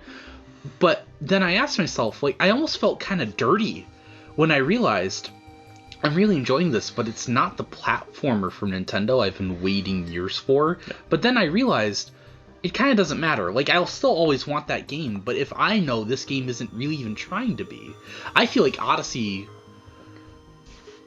it wanted to have 3 cakes. It wanted to have cakes, eat them, and donate them to charity. And I think it failed at all 3 to varying levels. Whereas I feel like Bonanza, I think everything they refined from Odyssey, they didn't make this more of a course clear platformer, and they didn't make it more of a sandbox platformer. I really wouldn't call Bonanza either, you know? Like, I guess more so sandbox, but it feels more like what Odyssey was trying to do, which is its own thing, but they refined it so that I enjoy it so much more. Here's the problem with that type of video game, such as Odyssey versus Bananza, where it's like, with Mario, they add all these bells and whistles that they think Mario game is something that needs to have all of these things. But look at Donkey Kong and tell me what it has. They look at, okay, from Odyssey to Bananza, they look at, okay, streamline all the moon/bananas, like completely get rid of the useless ones. Make it so that every environment doesn't just look cool, it feels cool. Exactly. To the point where you're not going, oh, that looks really nice. You go, I can't wait to fuck that up. And then you look at all the enemies to the point where it's like, oh, I have to wait for the enemy to do it. Nah, fuck that. I'm going to do what I want, and the enemy bends to my rules. Yes. Because the enemy isn't in control of my actions. It's not like in the flower boss, where you have to wait for certain things to, like, oh, you damage the little floating orbs, and then he spins upside down, and then you can hit him. Weirdly stupid. But, like, in DK, it's, hey, if I'm strong enough, I'm going to punch through your defenses, weaken you, then I'm going to wail on you. Yeah. And that's going to continue until we're done. Like, until either you get me or I get you. That's happening. Yeah. It's I feel like this game is just so much more, and you could argue, okay, there is, I'll just tell you right now, it's not really a spoiler or anything, there is no Moon Cube equivalent in this game. I know that. Yeah, it's just like that. They're entirely surface level. It's a lot more streamlined, I feel, and that's the reward, is you take part in the world to where you don't have to go back. You can choose to go back. That's entirely up to you, but each area has its own list of, like, either, like, anywhere from 40 to sometimes even 80 bananas each. And they're completely rewarding every single time. I've never once felt like, even the fossils, and I like that as an added collectible. The fossils feel really good to get as well, just like everything else. You don't just spend gold, you spend the collectibles. And I really liked that about Odyssey. I liked that it wasn't just a second currency, but every world had their own. You can't spend the Snow Kingdom's currency in Metro Kingdom. Yeah. But the clever thing that they did with Bananza, where it compared to Odyssey, it's like, it's just another coin. Versus in Bananza, where it's not gold, but you get a different feedback loop from looking at, like, all these fossils, and, like, they're not all the same fossils. Oh yeah, like the variety, yeah. There's so much variety in all of them, to the point where there's usually about 61 little fossils in, like, a big world. And well, okay, let me correct myself. There's 3 types of fossils usually in every big world. 61 small fossils, about 30 or maybe even 20 of the, like, medium-sized fossils, and then 1 gigantic fucking fossil, to the point where when you see it, you're like, how the fuck did I miss that? And you're like, I'm here for it. You're like, I'm absolutely, like, and they even streamlined that with when you get, like, clothes and upgrades, which, by the way, I love. Just a sidebar, I like that there's actual stat improvements. Yeah. But, like, with that type of stuff, it'll go through until you're, like, say, like, oh, the main thing in that world is the tie, and you get a level 3 tie, that's worth the giant fossil. Yeah. Versus everything else comparatively being, like, 1 or 2. And that's just amazing to me. That feedback loop never gets old. You even get rewarded for getting all of the fossils. Sorry, I kind of dipped into the clothes there a little bit too, but no, that's fine. I'm trying to think. Is it time to talk about Thing Happened? Is it time? All right. So we were already talking a little bit earlier about how Voidco is better than the Brutals, because the Brutals, like, they have one-dimensional personalities, but even those kind of blend in together. They're all like, that's their personality. Well, the problem with their personality is I would argue they have none. Their problem is they're like every other Mario Odyssey where that's like, we're gonna get you. Yeah. But like that doesn't mean anything. Right. That's not character. That's annoying. Like I like the premise of the Brutals. I like the premise of Odyssey. Yeah, Moon Rabbits doing Bowser's stuff. already got his wedding. They're wedding planners. They tie into the theme of hats. They tie into the theme of moons. They were. I have the feeling that they were an idea that just wasn't entirely fleshed out. Yeah, I really like the premise of them, but like their presence in the game. Again, this goes back to like the games where there's a start and an end, but nothing happens in between. Like, why is this brutal here to stop me? There's not like a reason, right? And they never have anything to say besides we're the Buddhas. Exactly, and they're like, now it's my turn to stop you. It's like, yeah. okay. Oh wow, and the sky's blue. Yeah. Jeez. Like and Hold on, let me sit down for this. What a surprise! not only that, but like their fights are so repetitious. Then you could argue the same thing with Cranky and Poppy, but they're so much more fun to interact with. Yeah. There's so much more going on. Like the fact that they're a company means that they have jobs, so that they're dedicated to their jobs, or not so dedicated in terms of Poppy, where she's just like, I'm tired of it all. I don't want to do this anymore. Yeah. And Cranky's just like, I love making creations, and you just keep plowing through them. Let me ask you something. What does Harriet think of her mom? Right? Exactly.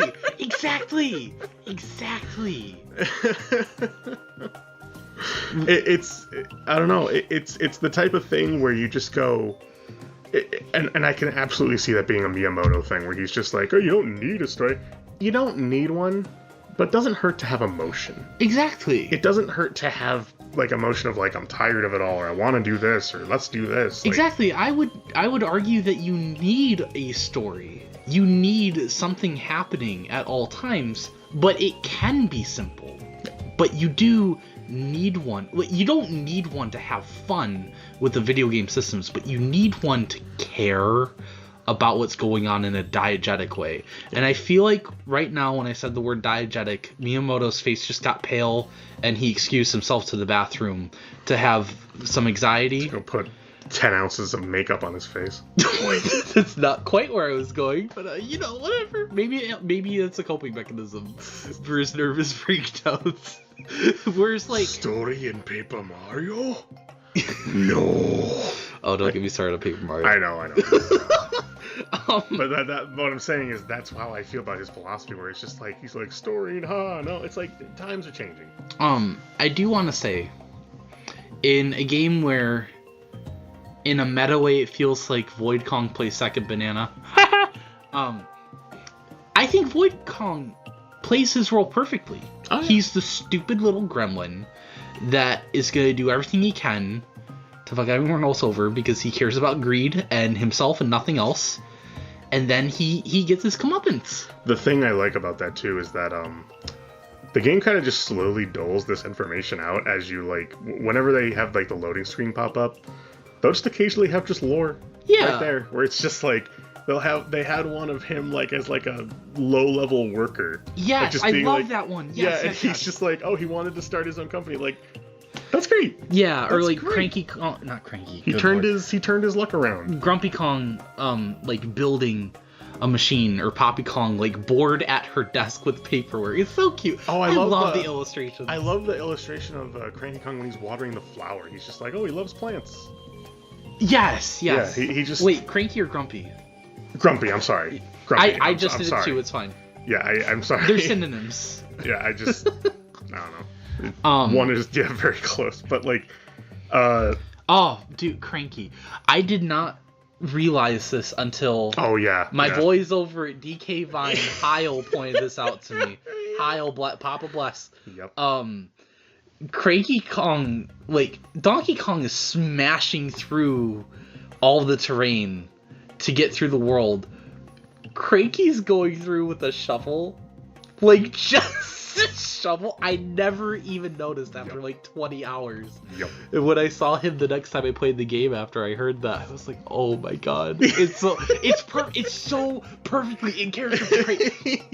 Cranky Kong has become one of my favorite Nintendo characters. Like, sincerely. I love everything about Cranky. He's so funny. I love angry men who accomplish feats they physically should not be able to, which is a very specific subset of characters. But like him and Wario. He's the Homer Simpson's grandpa. Where he's just like, how dare you? Old man yells at son. Old man yells at dirt. He yells at everything. It's perfect. He reminds me of Cotton. Where like he does love you, but damn it, he's not gonna tell you. What? That's stupid. He's gonna tell you you're doing everything wrong, and he's better in every way, while he's 2 feet shorter and 100 pounds lighter.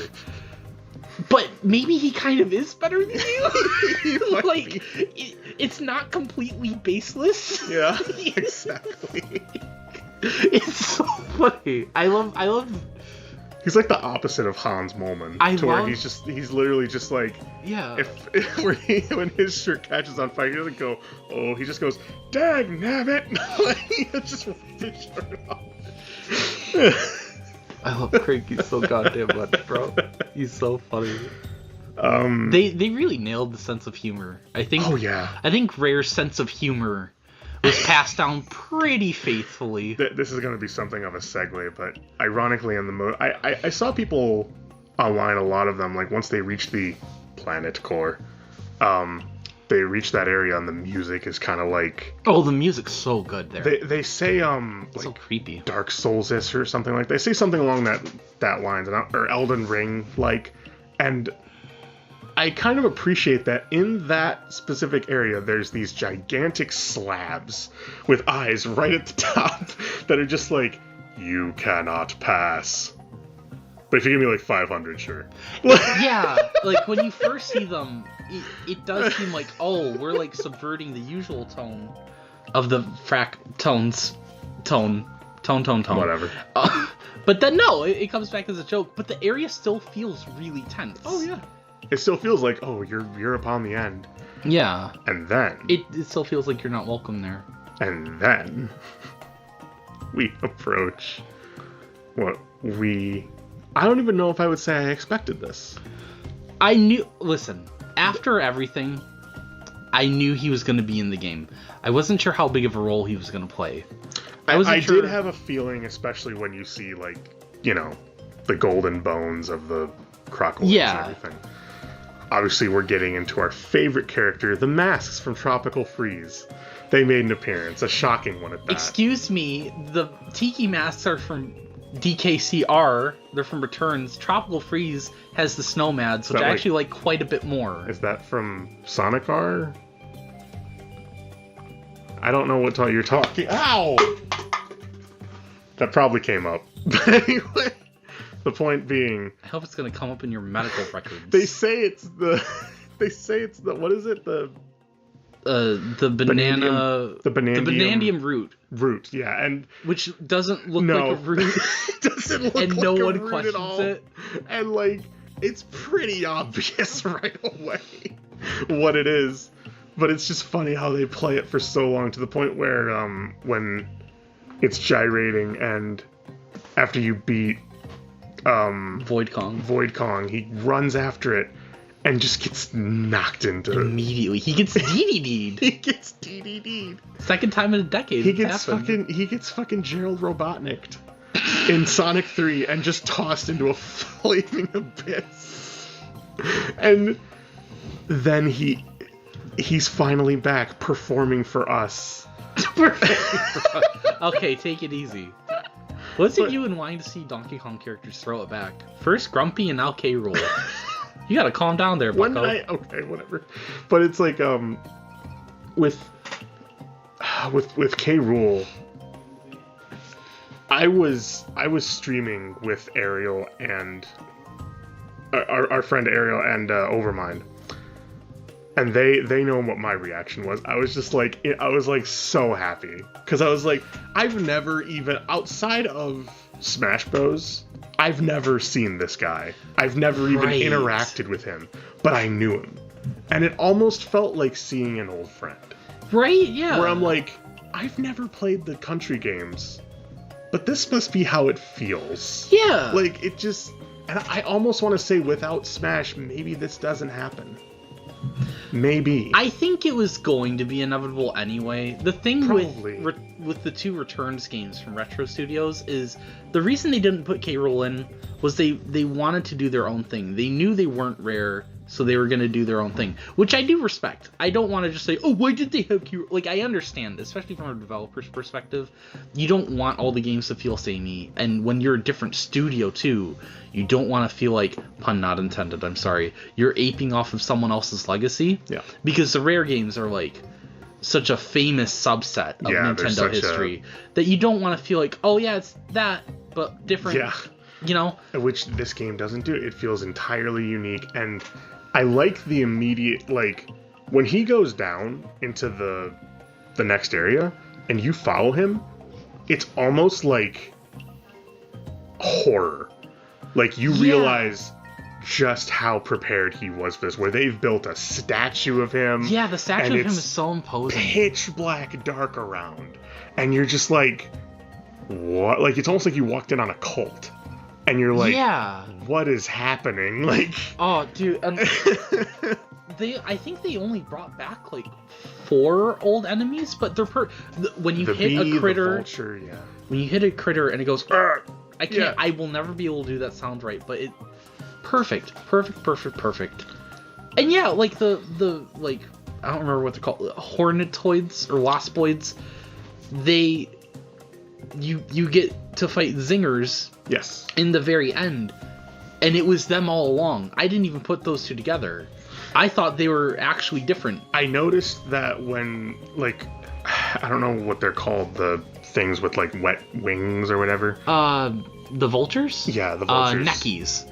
Okay, but, like, when you initially fight them in the upper world, they do kind of have a golden skeleton of, like, a vulture, and I was like, oh, okay, that's interesting. And then to see them with their actual skin, I was like, oh my gosh, they're still here. I can't remember what the 4th is. There's some in the barrel that I love, and they're kind of scary. That's right, the red ones. That's right. Which there's no really replacement for them, really, but yeah, I like that they throw in one more new enemy type, and they really do feel volatile and dangerous. And then we get to the actual core, which looks pretty cool. I actually do like the effect that they did, which is, it's just one layer, but if you ever try to get out of it, like I did an experiment where I try to get out of that layer, it's just one silver line that, like, if your camera ever peers through it, it doesn't actually phase through to the point where it's, like, blocking you. It'll create a hole. Oh, interesting. So it'll, like, you know, it'll always appear as if you're inside. So it's a nice little touch. It's not bad, like, because I did some experiments with it, but, yeah, that final fight, again, like, and I like that it was a twist upon a twist where it's like, okay, here's K. Rool. Now he gets a Bananza form. Yes. I'm just like, he gets a Bananza and, like, form. what is it? He beats on his stomach. He, like, slaps his belly instead of beating his chest. Yeah. Which is, like, that's so cool. I like it when the villain has your power, but they have their own variation that shows their personality. And that first fight was pretty easy. I didn't really have any. Yeah, it's meant to be, but it still showcases his personality. But the one thing that really got me was the fake credits. Which is they did it. They pulled a DKC1. I never knew that was a thing, really. Oh, you did. Oh, that's even better. Yes, because when I saw that, I just started laughing. I was like, "What is going on?" And then I'm like, "Oh, he's coming back, of course." But yeah, no, they do that in DKC1, and in fact, there's another similarity you might not know, where, like, when the credits start playing, the fake credits, that song, Gameplate Galleon, starts. You know how it starts off at, like, a slower tempo, and it, there's less instruments. It doesn't sound as intense. It just sounds like a sea shanty. But it picks up speed and more instruments when the credits end. Yeah. And they do that same thing again. I'm gonna be a big meanie stinky poo poo jerk and have one complaint about K-Roll. The Gangplank Galleon cover, it's fine. It's okay. Perfectly fine. But why do I feel like it's not as interesting as not just the Smash remix, but the original version on SNES? I feel mean. I feel really mean when I say this, but I think you're more enraptured with the final gameplay at that point. It works in the moment. It absolutely works in the moment. But like listening to it on its own, in any other song in Bananza, I feel like I'm transported to another world. Between just how interesting the compositions are and the variety of music.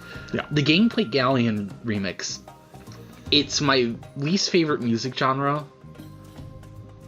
Well, okay, not least favorite, least interesting to me, which is that guy on YouTube who covers video game songs with his guitar. So the instruments are guitar, bass, drums, and another guitar. Yep, it's definitely rock cover of a song. Do you think it would have been better if they just altered the they made a bit more of a rock version out of the version they have in Smash Bros? I just want more instrumentation. Yeah, I feel that. It just grinds my gears when, again, like, they're not bad covers, but it's not interesting to me when you're taking a song that has more varied instrumentation and tone and just doing rock. It's a guy doing rock covers. They're great covers. You know what it's missing, and I feel like this is kind of felt throughout? The trumpet. Yeah, the trumpet, or like the trumpet is really like the call to give me like royalty. the brass section or some like strings. Yeah, it needs some variation. I see what you mean. Organ. Something. It needs something more. Some like we can keep it in line with rock. Give me like a whammy guitar or like some slap bass. Something. It just needs to be there. But I did not expect us to go to the Big Banana. I completely forgot they called New Donk City that. That's perfect. New Donk City. And does that mean that New York City is a euphemism for my giant cock? Game theory. No, it's for your giant ass because it's the Big Apple. You set yourself up for that one. But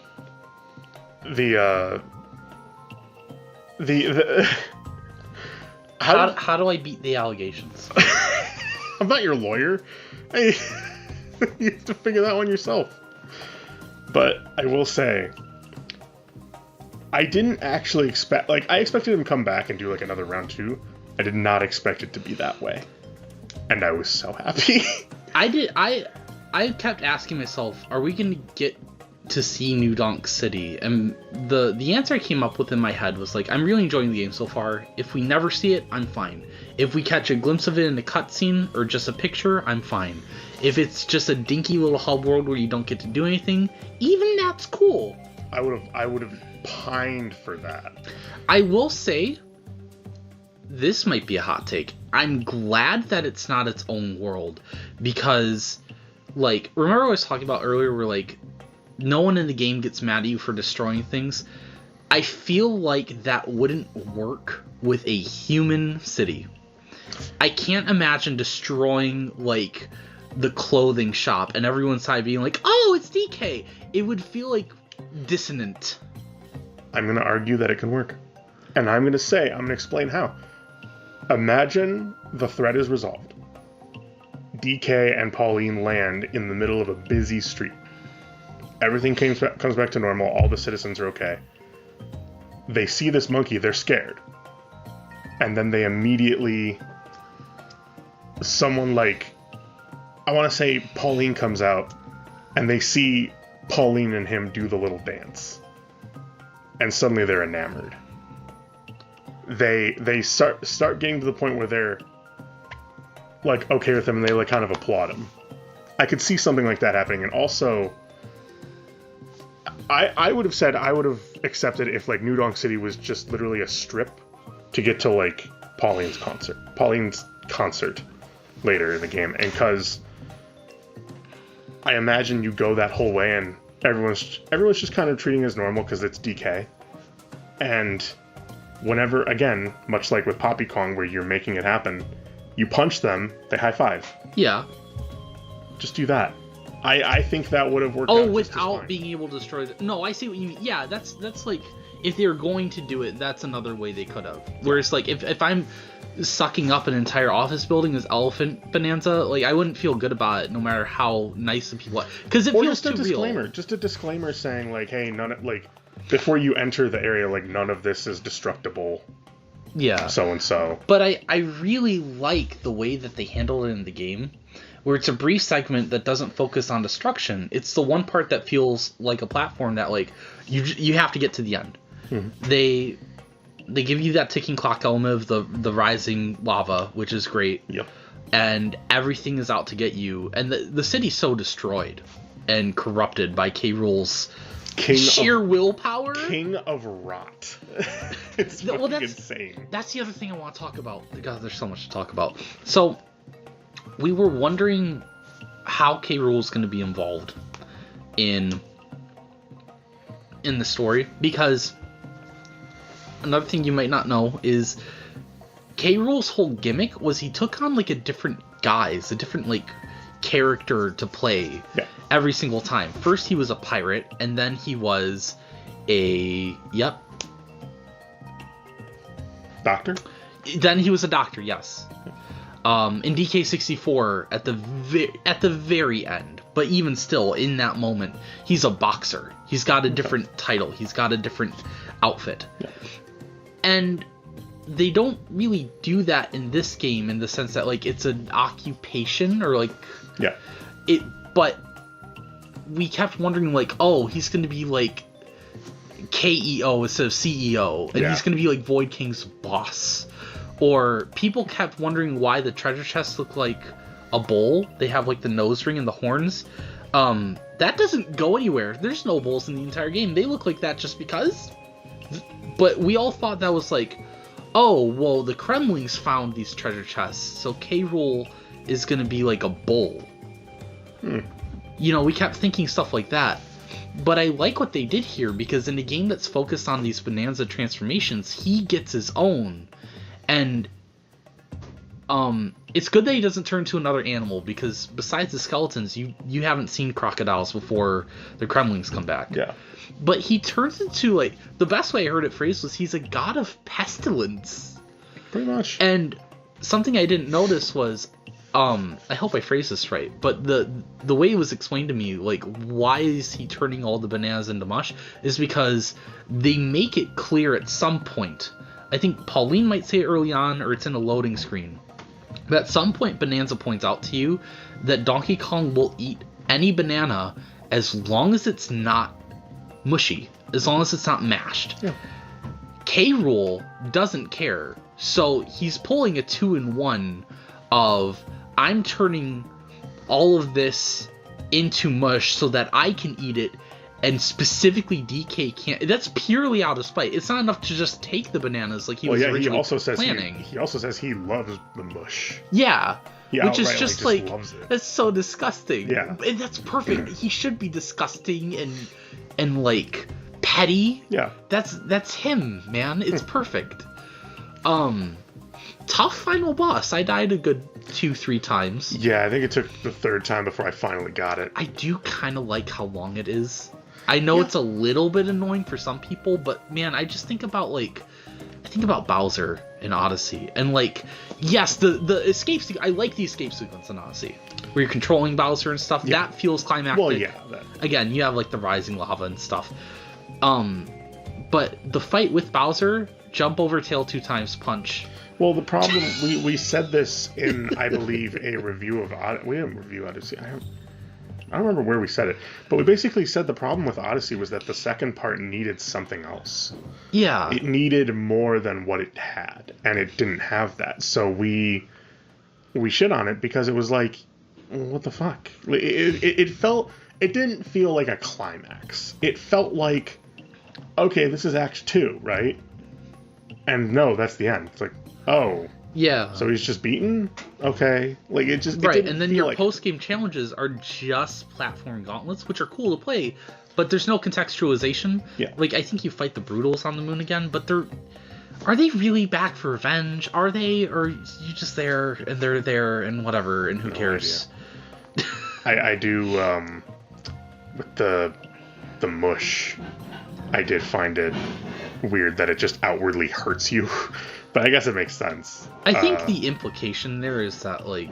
It's like molten. Because they... Yeah, it's molten and they have so much, like, energy.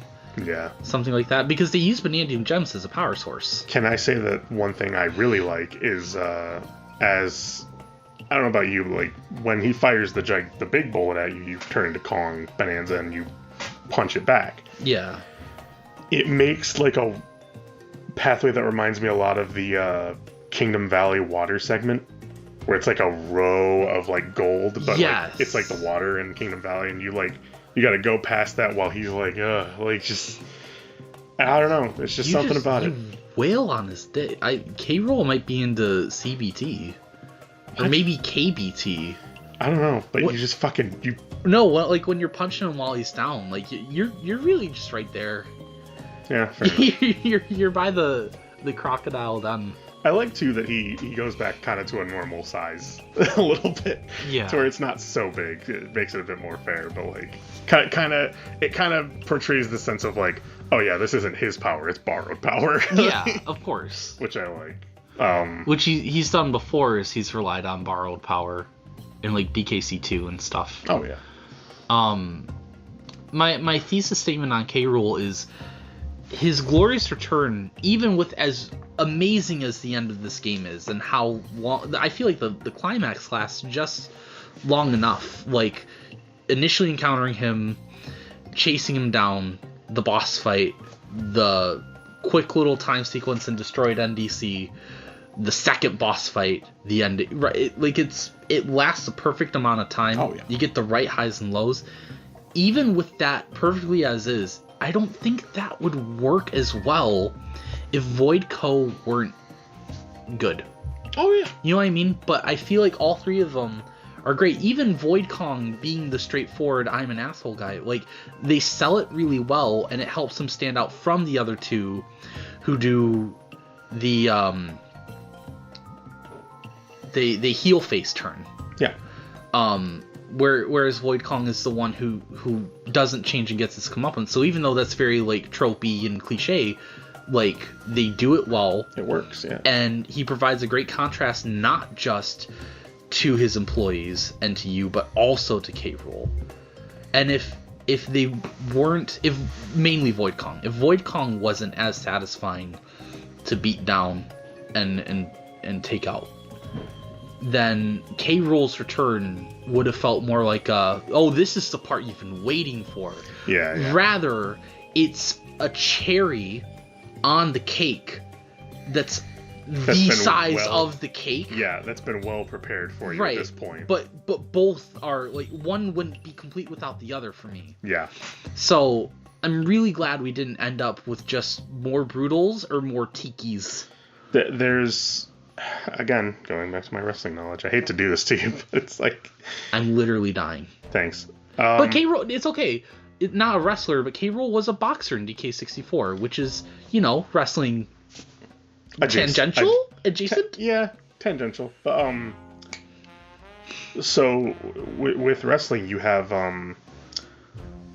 big returns. A lot of big returns. But there's times when they're very clearly like, oh... the return is the moment, and then it can be the return adds to the moment. Right. Where you're watching a match and you're like, oh my gosh, this is a great match. And then someone interferes and you're like, what's that? They usually have like a hoodie on, take it off, they reveal who they are, and you're like, this just brought the match up.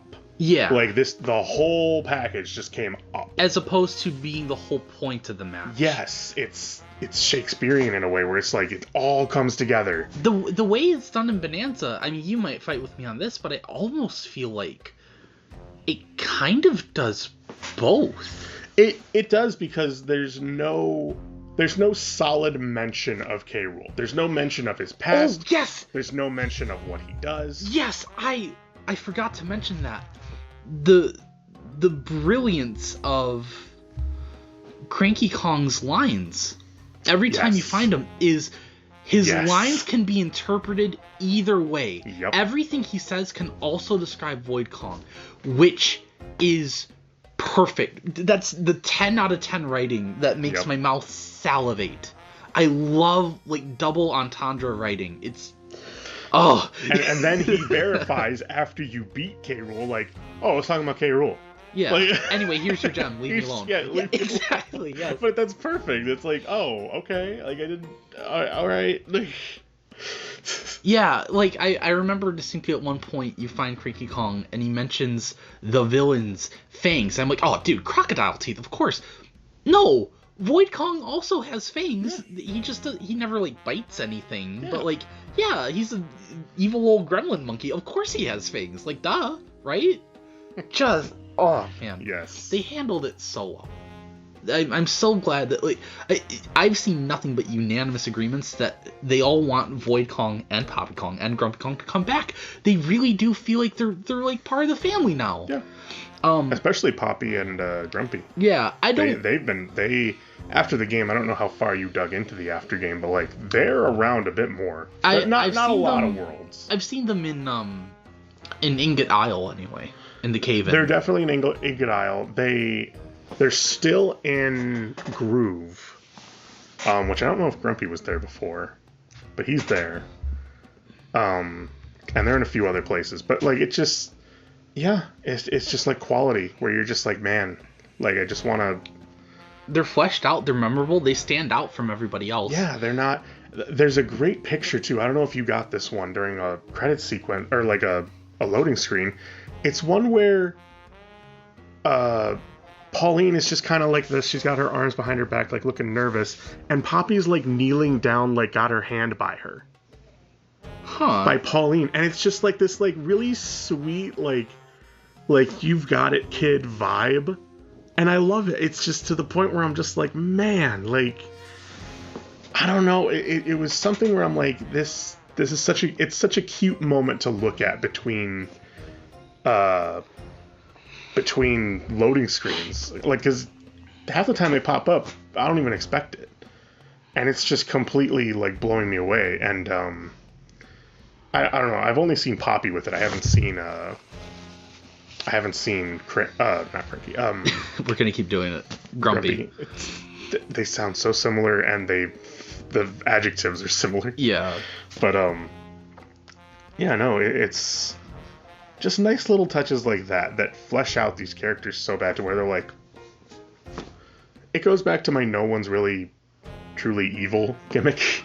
Yeah. No one's born evil. People are motivated by something. By lack of empathy and greed and like ego trips.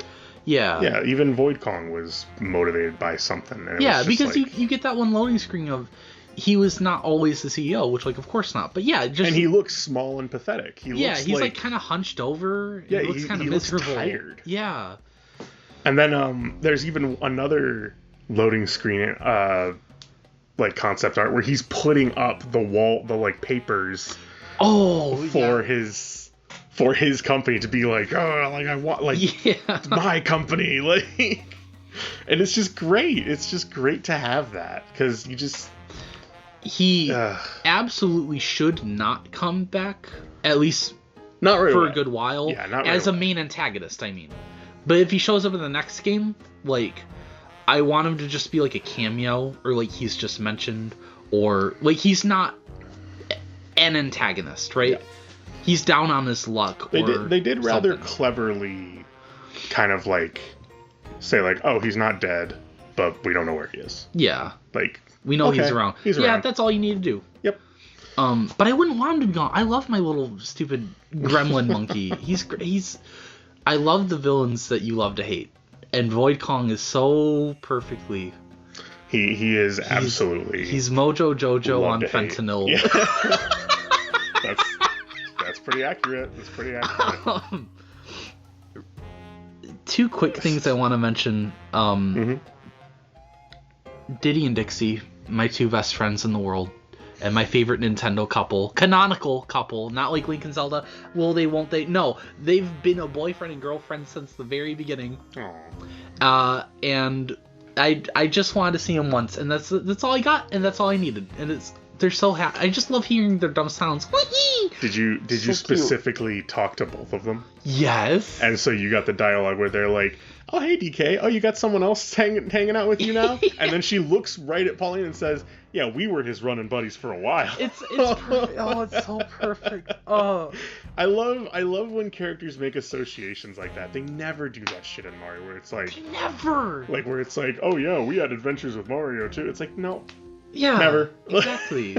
Like, that builds your familiarity to the point where you're like, I want to see these guys again. Exactly. Like, when they're gone for so long... And I don't want to give them the credit to be like, "Oh, that's why Diddy and Dixie were out of so many things." No, I don't want to give them that credit. But I do want to say that there is such a thing as overexposure where I wouldn't want this to be... I don't want them to be there all the time, but I like that they have such a small role here where it's like... They're back. I do kind of disagree with you on that, but I understand what you mean. Just because they feel like they're part of the core group. It'd feel like a Sonic game without Tails. Like, he's not strictly necessary...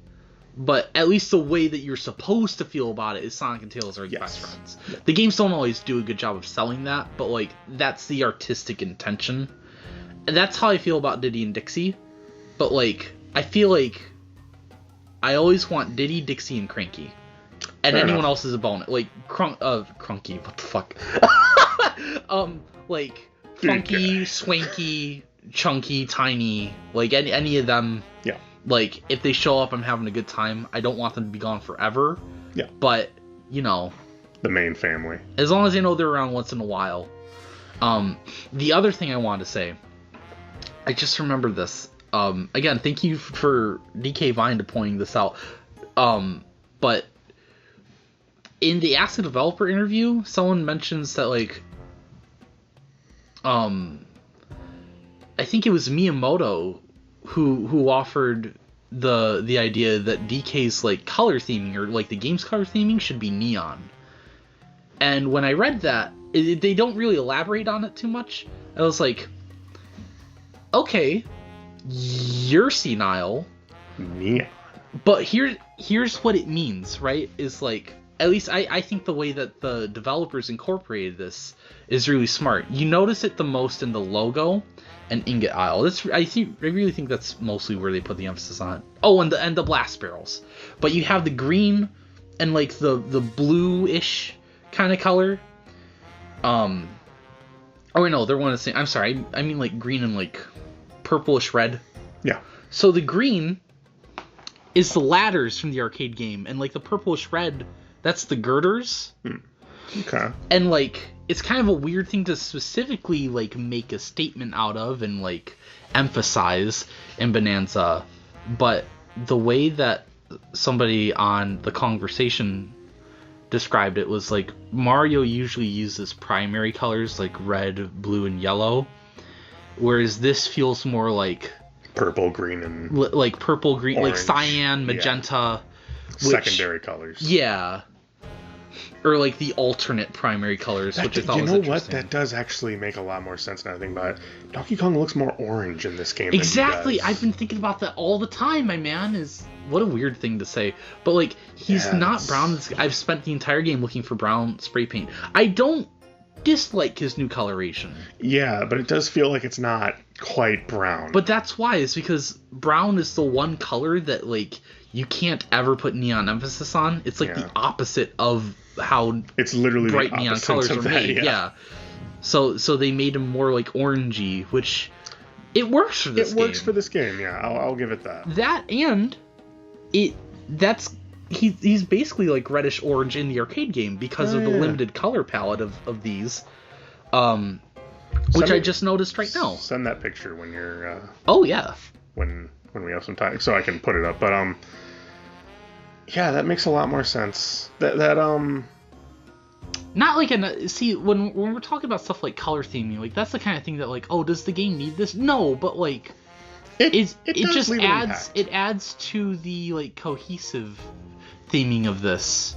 It's a scientific proven point that like seeing certain colors match up will fill you with just like positive vibes. Right. And like it's like if you notice when you're like yellow and green are together, you're just like, eh.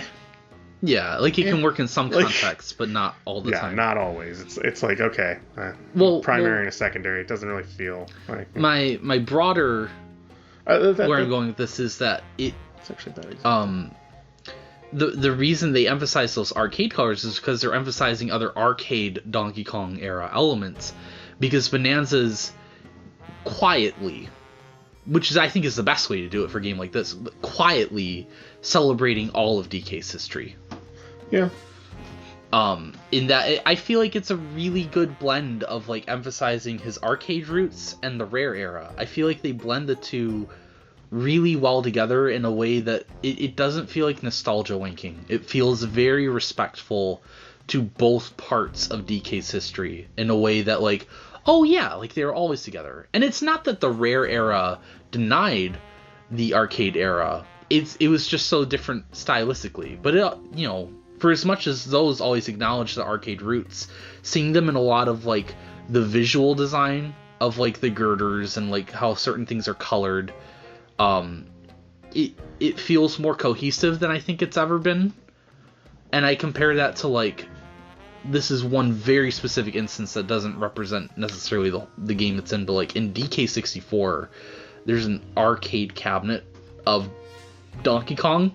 Yes. And that, to me, thinking about that specific moment in that game is like, oh yeah, these are night and day. Whereas here, it's like, no, this has always been one world. I do want to actually bring back to that neon point that you said, because I thought about something just now. Where is that point most exemplified? In the first area. And? Oh, you mean in that like it's like construction themed? No, it's two worlds. Two areas where that is most themed. It's the first area and the very last area. Orangish lava rising up. Pink scaffolding. Oh! The green arena. Man. The green arena. Oh, dude! Oh! Wow! Wow! Oh my gosh! I thought about that just now, and I'm like, man, the green arena, the pink scaffolding. I would never in a million years. Never in a million years. It all just kind of years clicked when you said that. I was like, oh, it all is very bright. Amazing. But you see what I mean? Like, that wasn't obvious, but now that I think about it, yeah, there's like a subtlety to it, like a really nice subtlety to it. It's a comfort to it that you're familiar with Donkey Kong, especially. Yeah, it's not banging you over the head. Remember? Yeah. It feels like cohesive in a like the world of DK way. Yeah. God, that's chef's kiss. Wow. Oh. Amazing. I wonder if that was intentional, especially with the first and last worlds too, because that definitely feels intentional. See, I think the reason that I would completely agree is because you're an NDC, and I think what they're implying is that the events of Arcade Donkey Kong took place in New Donk City. Yeah. And everything in the city being themed after like the apes and stuff is because of that like inspired the city's history. Is this where we start talking about it? What? The whole thing with Pauline's deal? Well, you can go into that. I am more of a... We're gonna be in here for like 2 hours. So anything else you want to bring up? We're 2 hours 17 minutes in. Let's go further. I don't mean that literally, but like, I know. No, any smaller stuff, I would bring it up now. Unless you want to bring it up near the end when we're like wrapping up.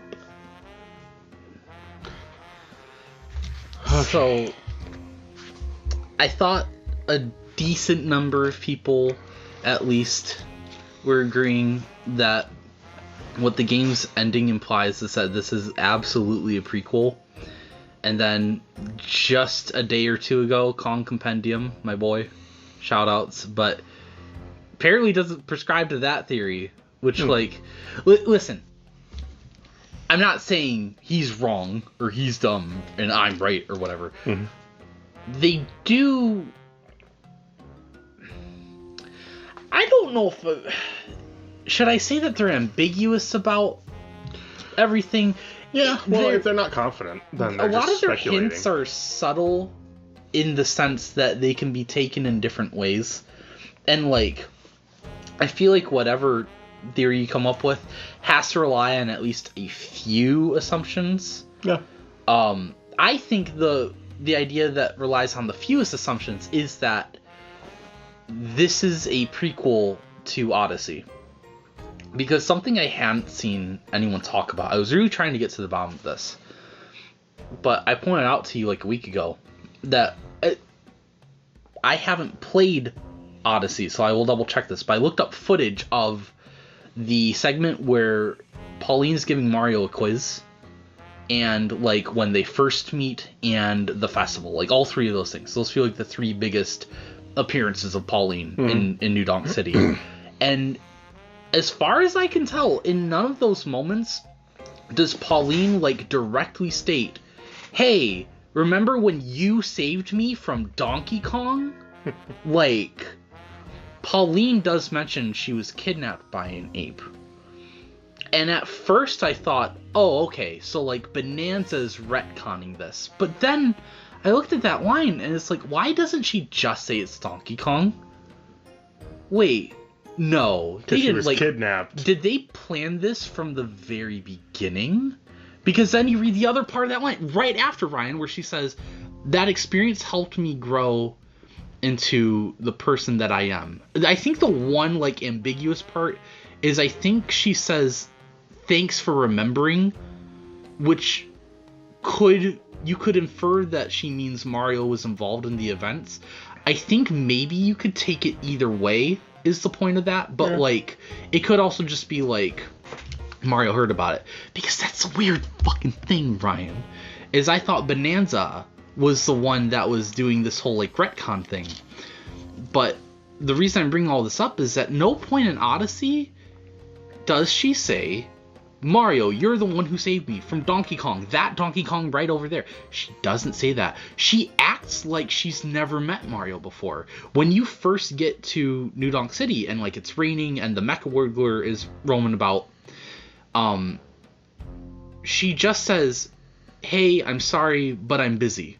She doesn't even say Mario's name or say like, oh, it's you, or long time no see. She doesn't say anything like that. Was this development team planning this retcon the entire time? Could be. Since 2017?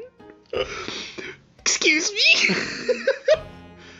So to me, that's how I read that ending of like, I think it's a reward for either doing all the rehearsals or 100% is you see Pauline in New Donk City with like her more modern Pauline outfit. Yeah. The implication to me would be that this game's a prequel to Odyssey, and that's her like returning to the city for the final time. She's gonna grow up there, and she like, that's why Pauline in this game, or in Odyssey I should say, sings, whereas I don't really think that was a character attribute of hers before.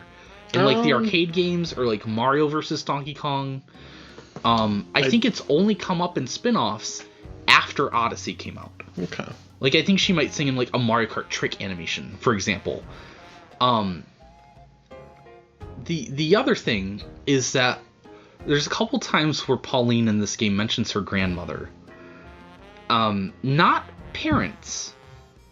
Grandmother. And that could just be like okay, well they, some people don't live with their parents because they're orphans, or they passed away, or they work somewhere else in the world. But it feels like, okay, but like, sometimes there's not a reason, but is there a reason? And to me, I think there is a reason. I think they're implying that her grandmother is, we'll use the like other name for this character, Lady, which is the one in Arcade Donkey Kong, which works because Cranky, again, doesn't directly state. That's what makes this messy. But you can infer that when he's talking about throwing barrels and being stopped by someone in overalls, he's talking about what the Rare games decided, which were that it was that Cranky is the one in Arcade Donkey Kong. And the Donkey Kong we're playing as Country and Onwards, that's either his son or his grandson. So where does Mario fit in? Well, see, that's the part that the game doesn't hint at all.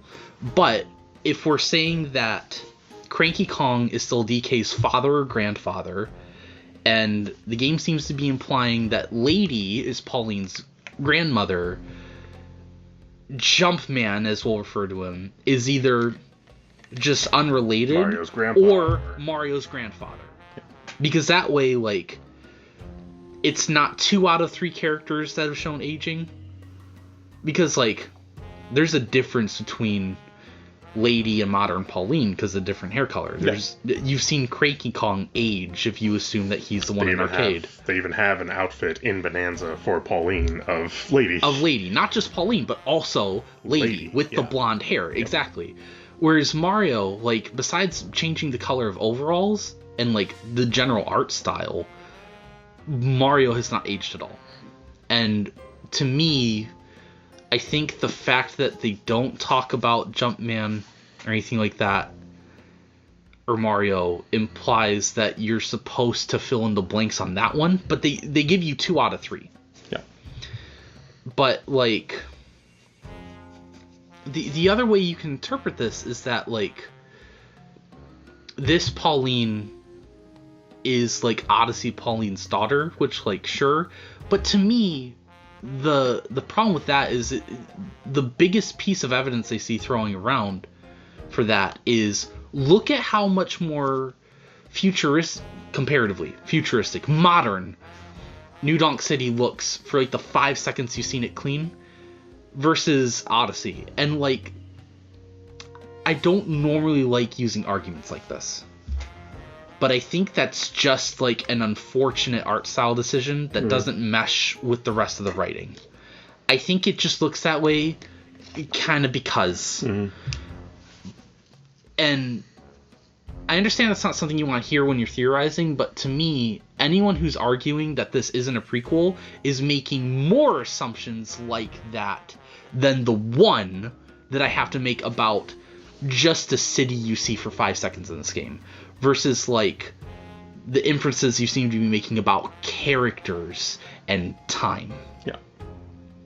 Where do you stand on this? I basically subscribe to the same theory. I could not piece together how Mario fit in, and that was my problem. Because, you know, how do you say, like, oh, Jumpman? It's like, I guess you could argue. I would want to go back and look at the description for Mario's old outfit in Odyssey. See what it says. See if he wore it, or if someone he knew wore it. Because if there's any hints like that. Because if that's a hint, then that would definitely narrow it down. But I generally believe kind of the same thing. I want to look that up right now. Okay. Actually, we will post our findings, but I wait, no, pause it. Okay, we're gonna do this, dude. I'm ready. I'm really glad you brought this up because I haven't seen that specific argument made before in the Jumpman Mario discourse. I looked up the name Classic Cap. For the truly nostalgic, it doesn't get any more classic than this. Classic suit. This outfit is still loved by longtime fans. DK has never been a fan, though. See, but here's the thing. That might sound incriminating at first, but please remember that Cranky Kong, with the way that Rare and Bananza contextualize it, used to also be called Donkey Kong. Yeah. So they're not talking about modern DK. Yeah. They're talking about Cranky. And the other, like, the longtime fans thing, to me, I don't think they're saying, like, diegetically fans of Mario the person. Yeah. They're talking about it that says in a fourth wall way. Yeah. And then the second line is just, like, kind of back into diegetic, which is a little clashy, but, like, I think that interpretation, again, like, we're making the least number of assumptions. Occam's razor. The answer that makes the least number of assumptions is typically a good answer to settle on, whether it's right or not. I'm really glad you said that. I honestly. Is there another description for the suit or just the cap? Oh no, I read both. Oh, okay, it was both. Okay. Yeah. Yeah, that's the cap is just kind of a nothing burger description. But I just kind of thought that because I remember that from that game, because I got all the collectible. Like, you know me, when I play a game that I enjoy, I like to try and get as many collectibles as I can. So I got all the outfits, and I remember it said something, I just couldn't remember what. But like, yeah, it is one of those things where it really does seem like this is a prequel. Yeah. This is a prequel to the events of Odyssey, and I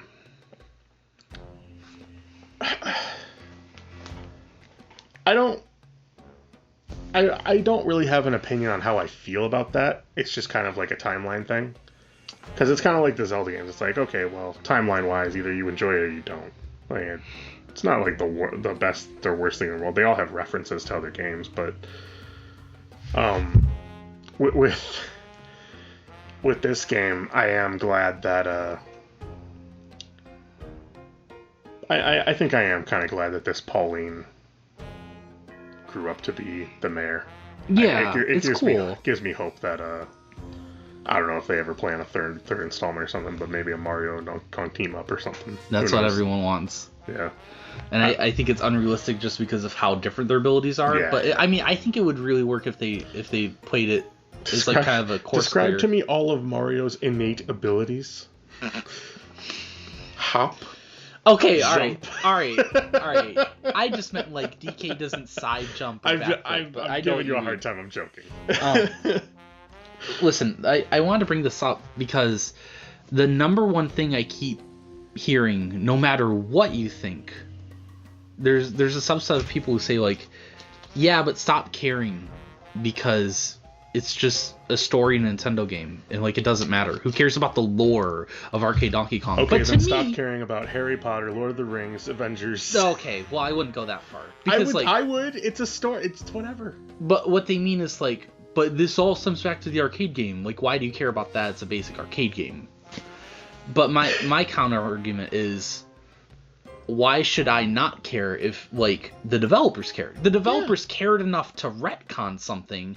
That means that they want me to care about it because they went out of their way to make things more interesting. I think retcon gets used in a negative light so much of the time. Well, it doesn't have to be because it tends to be poorly done. It tends to be because of something that's like real life capitalism-y that's out of the writer's hands, or bad writing used to and something that was nonsensical interesting purposes where they're like, well, we want to tie a story in, like, like they wrote themselves into a corner because they didn't have the foresight to plan it out well.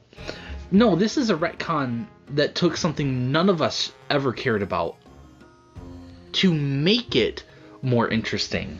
I mean, if you want to get real nostalgic, Mario was never... The original Donkey Kong wasn't a Donkey Kong game. Right, it's basically a Mario game. It was Popeye. Yeah, that's what... Yeah. Like, basically, it's the same fucking thing. It's Bluto throwing barrels at fucking... Yeah, it's just big guy and man save girlfriend from exactly. Big Guy. If anyone looks at that as like the origin of it all, I can understand why, but I would say that's kind of flimsy. I do like this kind of being more of an origin, just because like it's a lot more clean. You can do a lot more with it, I think. See, my thing that I really like about this, the more that I think about it, is it really as big of a retcon as we think? Because what's the whole point of it? The point is that the rare games, like, it's the first thing you see when you boot up DKC is Cranky Kong on his rocking chair with the little the name of the thing, the record playing, and then Donkey Kong crashes onto it. New setting, DK Island, new character. It's Cranky's grandson, and a boombox playing a new style remix of the old Donkey Kong theme. it's not just 8-bit anymore. It sounds more like jungle-y. It sounds more tribal. It's got better SNES instrumentation. Rare made it clear from the beginning, we are deciding that this is a new Donkey Kong. Cranky was the original. And anytime people have been confused about talking like the relationship between like Cranky, DK, Pauline, and Mario, it's because that's kind of all they ever said about it. So what is this retcon for? Well, it's not to override the arcade games or Rare's retcon, but to follow up on Rare's retcon by explaining more so that it makes more sense while keeping basically everything canon. And again, normally retcons make you care less about something as like I can't think of the word. As a side effect. Collateral damage. They make you care less about something because less focus is being put on it than it used to have in context. Whereas this, like, I don't think it matters because, like, no one cared when the new Donkey Kong was revealed to not be the same as the one in arcade. So now people are a little, I don't know how I feel about this, about Pauline and Mario not being the same as Lady and Jumpman. But here's why I think it's fine. No one cared about the story in Donkey Kong, and no game really follows up on that. Really, the only part throughout all of Donkey Kong and Mario history that kind of goes back to this is, well, two. I can think of two examples. Well, it's really one series. Donkey Kong 94 on the Game Boy, which is basically just like Donkey Kong but cooler. You know, it's Mario with the more like athletic flips that turned into Mario vs. Donkey Kong. Okay. So 94 originally was meant to explain the gap between Donkey Kong and Mario, because at the end Mario like goes through a pipe and discovers the Mushroom Kingdom after like the urban environment, which like sure. That's not canon anymore because Jumpman and Mario are different, or at least in a straightforward way. Yeah. You'd interpret it as not canon. But then, like, I noticed that in Mario vs. Donkey Kong, or at least so I've heard, when Donkey Kong kidnaps Pauline, it's like it's either not that serious, it's like a misunderstanding, or like they're just goading Mario into like going to like a surprise party. It's dumb. But like you can still keep Mario vs. Donkey Kong canon if you want to. I've heard people bring up like with certain interpretations how Yoshi's Island DS, I know. But Yoshi's Island DS doesn't make sense because Mario and Donkey Kong are babies at the same time. That's always made sense though if you assumed that Jumpman was not Mario and Cranky was not DK. Yeah. So Cranky and Jumpman are the same age. New Mario and new Donkey Kong are the same age. Yes, they can be born at the same time. Yeah. Okay. You gotta make assumptions, but it takes the least number of assumptions to reach this point. I agree. I am now the Mario lore master. What did I write here? What did I title this section in my notes? Implications of the Pauline retcon, parentheses, and why they do matter actually. Stop complaining about people caring about it. It's ignorant at best and at worst downright antagonistic and rude. And no, I am not kidding. Suck my cock, smiling emoji. Oh, yep. I remember that. But that's my whole argument with this. Is like, if they didn't want me to care, why are they pointing out that the story's different now? Yeah. They don't point out the story in Mario games because they're not supposed to care. With this game, they care, so they're pointing it out. Nintendo's not going to do it for every game. That's fine. They don't need to. That's going to depend on the studio and the team and the like artistic intent and like the ratio of gameplay to story. It's always going to vary. I don't expect this for like the next Stretchmo game. No. Or like Ring Fit Adventure or whatever. Or Rhythm Heaven. No, it's just something they're doing for the Mario franchise, which is nice. I like that it's Because they should be connected. Yeah, Mario and Donkey Kong should be connected because they're connected from the beginning. Yeah. And it's nice that after Rare has been gone since what, like 2002, that the first time in ages that Donkey Kong's been developed in-house, this team is saying, yes, Rare's history matters. Retro's matters too, but they didn't add much, so there's not a lot to point out. Because the Returns games are basically like DK, Diddy, Dixie, Cranky, Funky. They're all here. Some of the animal buddies, they're here. And DK Island is here. And that's kind of like, they don't like continue building on and on and on. Yeah. But it clearly takes place in Rare's world. This feels like a very declarative statement. Like, everything still matters. And more importantly, specifically, yes, we are sticking with Rare's interpretation of the timeline. In a very respectful way. It's like waving the flag in the air. Like, it is funny because I do get a lot more people asking about the Mario timeline than, or like the Donkey Kong timeline than I would think. Like, a lot, like, I remember a friend of mine, like, once I mentioned I was playing Bananza, he's like, where does that fall on the timeline? I'm like, I got no fucking clue. Because I was still playing at the time, and I was just like, does that matter? Do you play a game for the timeline? Like, but it does matter here, because Rare made it matter since DKC1. I'm not saying it doesn't. I'm just saying that, like, but it's for weird visceral gameplay, when you're just kind of going through the game and you're just playing it. But to me, this is a good balance. I wish. Part of me wishes that their hints about it weren't hints, but smashing you over the hammer with it, just so I could avoid these fights with online nerds, which I could also avoid, so that's not the developer's problem. No, I like that it's subtle because it doesn't get in the way of gameplay. It doesn't matter how you interpret that end scene of her back in New Donk or whatever. It doesn't matter. That's the best part, is if you care, there is something for you. But you don't have to care. That's how it should be.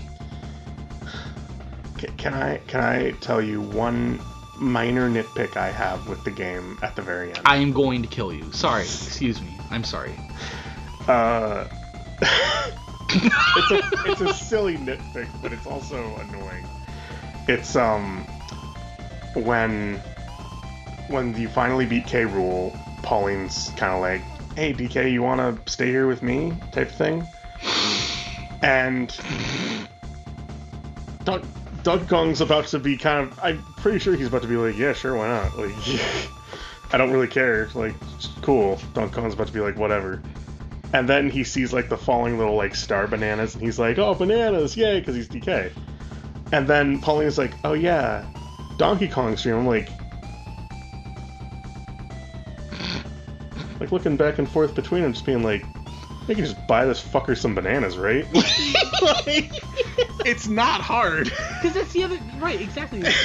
Like, if you only played Bananza, then maybe you think, no, he likes Banandium Gem specifically. This guy will eat any banana. He'll eat any banana. Fucking banana. And it's like, I don't know, it just felt like a silly reason. No, you're right, because, like, haven't you had enough by now? Exactly. You had these, like, you're not giant done? Bananas. Like, I don't know, it just felt dumb. It felt like a weird cop-out, almost, to be like... The John Panette of the banana industry. Like, he's not done. Round 30, let's go. It was fucking... Show me the buffet. Yeah. Well, you just stuffed your fat fuck face. Bar hopping. He's not bar hopping, he's buffet hopping. Which shouldn't be physically possible. Like, I don't know, it just felt like such a weird thing. Because I was like, okay, I get where they're going with this. Oh, she's going to grow, and she's going to do her thing, and then she's going to come back, and all this stuff. It's fine. I get it. It just feels so dumb. It just feels like such a... I can overlook it, but it's... Yeah. When the scene is playing on my TV screen, it's like... Yeah, like... Maybe don't. Like... So, no, I agree with you. And I also knocked the Zebra Bananza down a peg, so... But it's, I will say, I do like the two illustrations of Pauline. So there's one, did you see them both, the after game things? I thought there was only one. So there's two.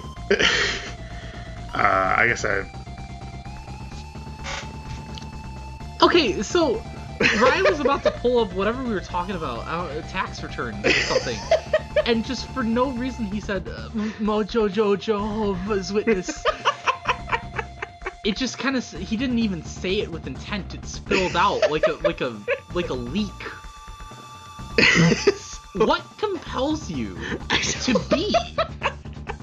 So there's the original ending. We were talking about the ending illustration. Well, that was more like Eastern Orthodox, right? Or Greek Orthodox, yeah. So the ending illustration. Tell me what the ending illustration is, Drew, for you. It's the camera is facing Pauline's back. She's in the city with the red outfit and stuff. Red outfit or something. Oh, she's wearing a dress. She's got like a guitar. Yeah, the guitar and the thing. Yeah, this is the one I was talking about. Oh, where she's singing. And DK's there. Yeah. So she made it. She finally. That's kind of the. I'll just pull it this one. I'll download these and put them in, but that's the one I'm talking about. Oh, they're so good. I know. It's so cute. Good. And look at the description for Poppy. Exploring the underground world. Yeah. She's just like, it's so wholesome. It's so good. I especially love. I'm gonna put all these in this image. Yeah.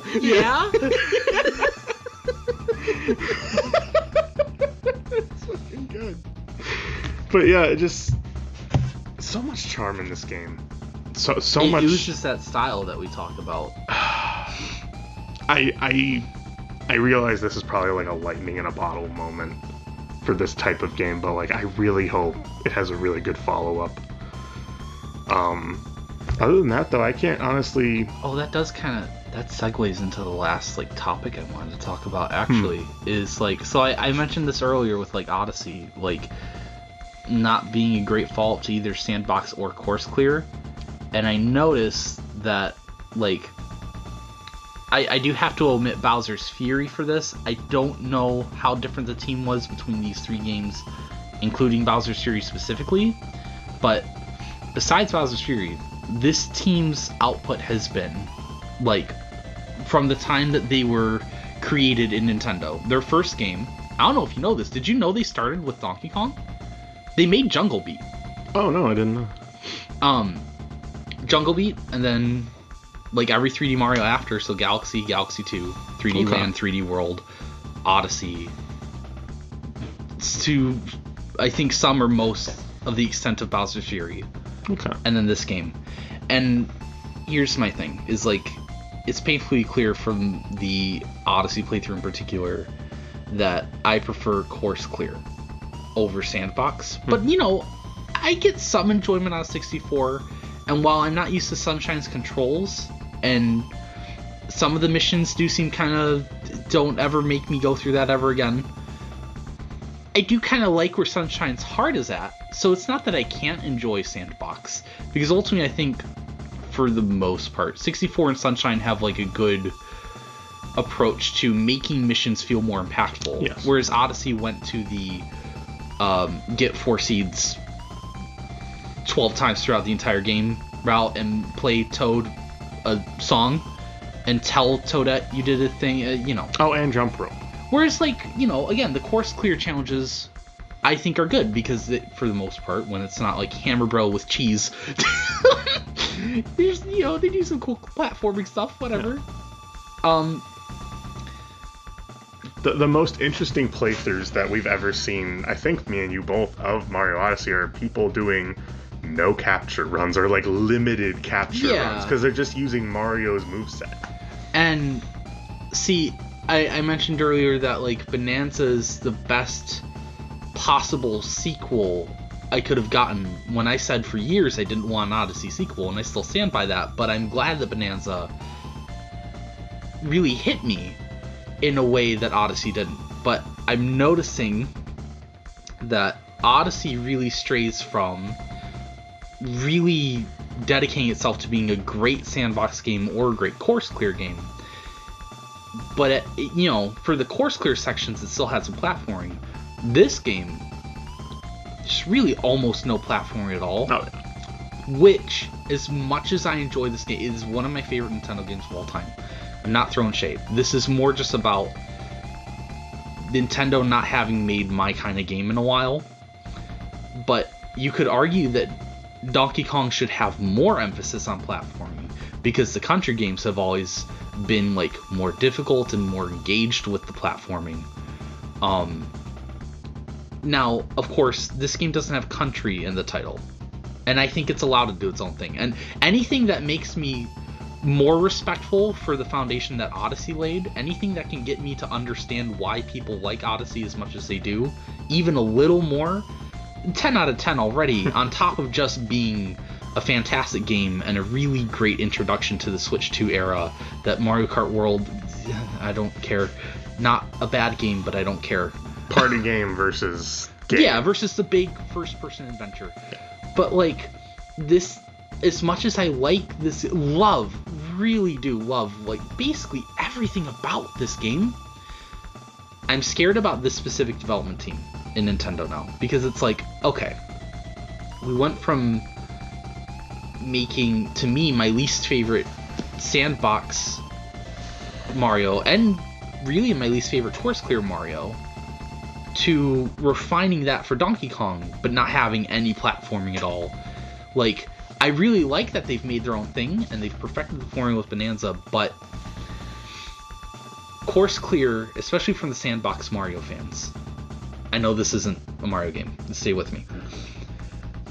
The course clear games have gotten a bad rap from sandbox diehard fans, because, like, Galaxy and Galaxy 2 have, like, they gimped Mario's moveset, like, completely. Like, he can do a couple jumps and they're okay, but the movement is nowhere near as fun as it is in 64 and Sunshine or Odyssey.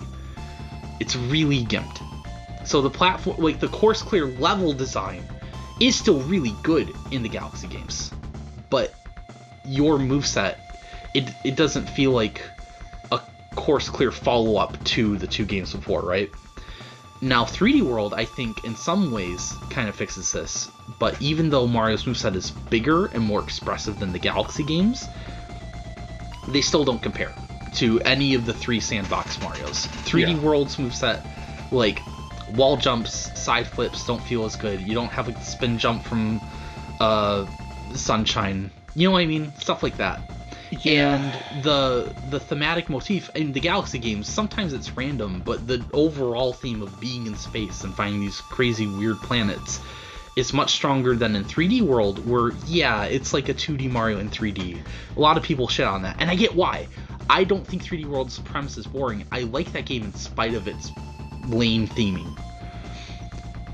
But I really think this team could take everything they've learned from every game they've made for Mario or Donkey Kong, and for either franchise, make a really damn good course clear game. But I really feel like I'm kind of worried they're just not going to get around to it.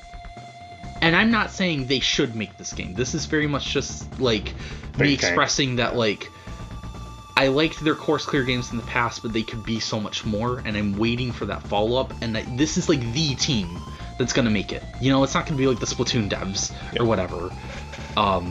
Like, the Yoshi games aren't gonna do this. Yoshi, they don't even care about. I have one argument that and sorry to interrupt you, but I have one argument that I think might differentiate this.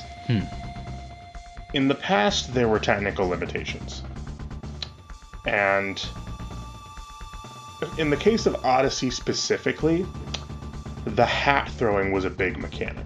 Yeah, and even without the hat, Mario has a good moveset in that game.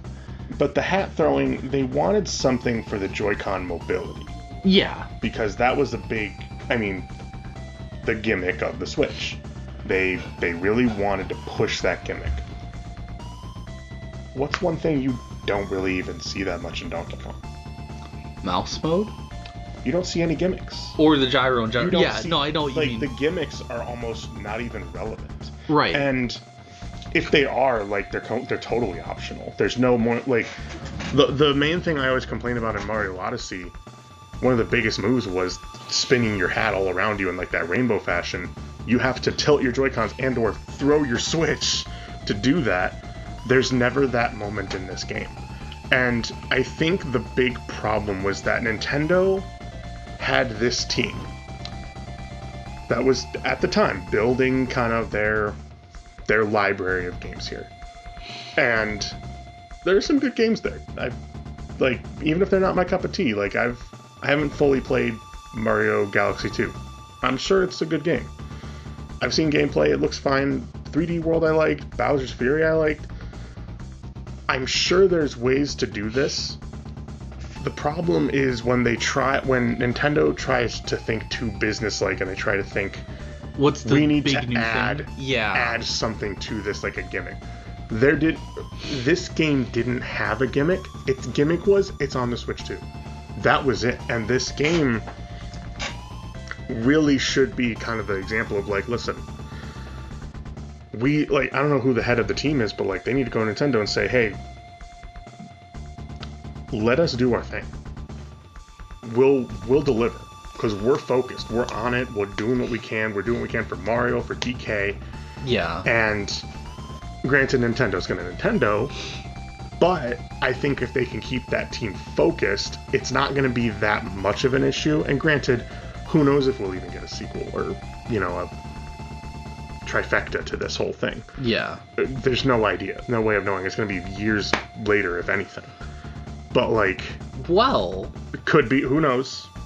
But I'm just going to say that, at the end of the day, what I think we have is really good. And this team, while they have had, various ups and downs, I think that just Nintendo's business got in the way. I think that was it. And granted, I'm not excited, of course, about a $70 price tag on a game. Hate it, don't like it. If you can make it this good, I can't see a reason to hate it that much. Yeah. If you're paying for this type of quality, I'd pay fucking $80. If a game is this good. Game feels way more worth $80 than Mario Kart World does. Oh, and yeah. that doesn't speak to Mario Kart World it lacks content or whatever. No, I think it's just that single player experiences stick with you more. They feel more grand, like adventures. Multiplayer games, there's a reason why not so many, but a few multiplayer games out there just throw their multiplayer out there just as a simple hey, here's a free update, you can do multiplayer. Yeah. I mean, I think Halo Infinite did that, and it's yeah, because that's all people want to play.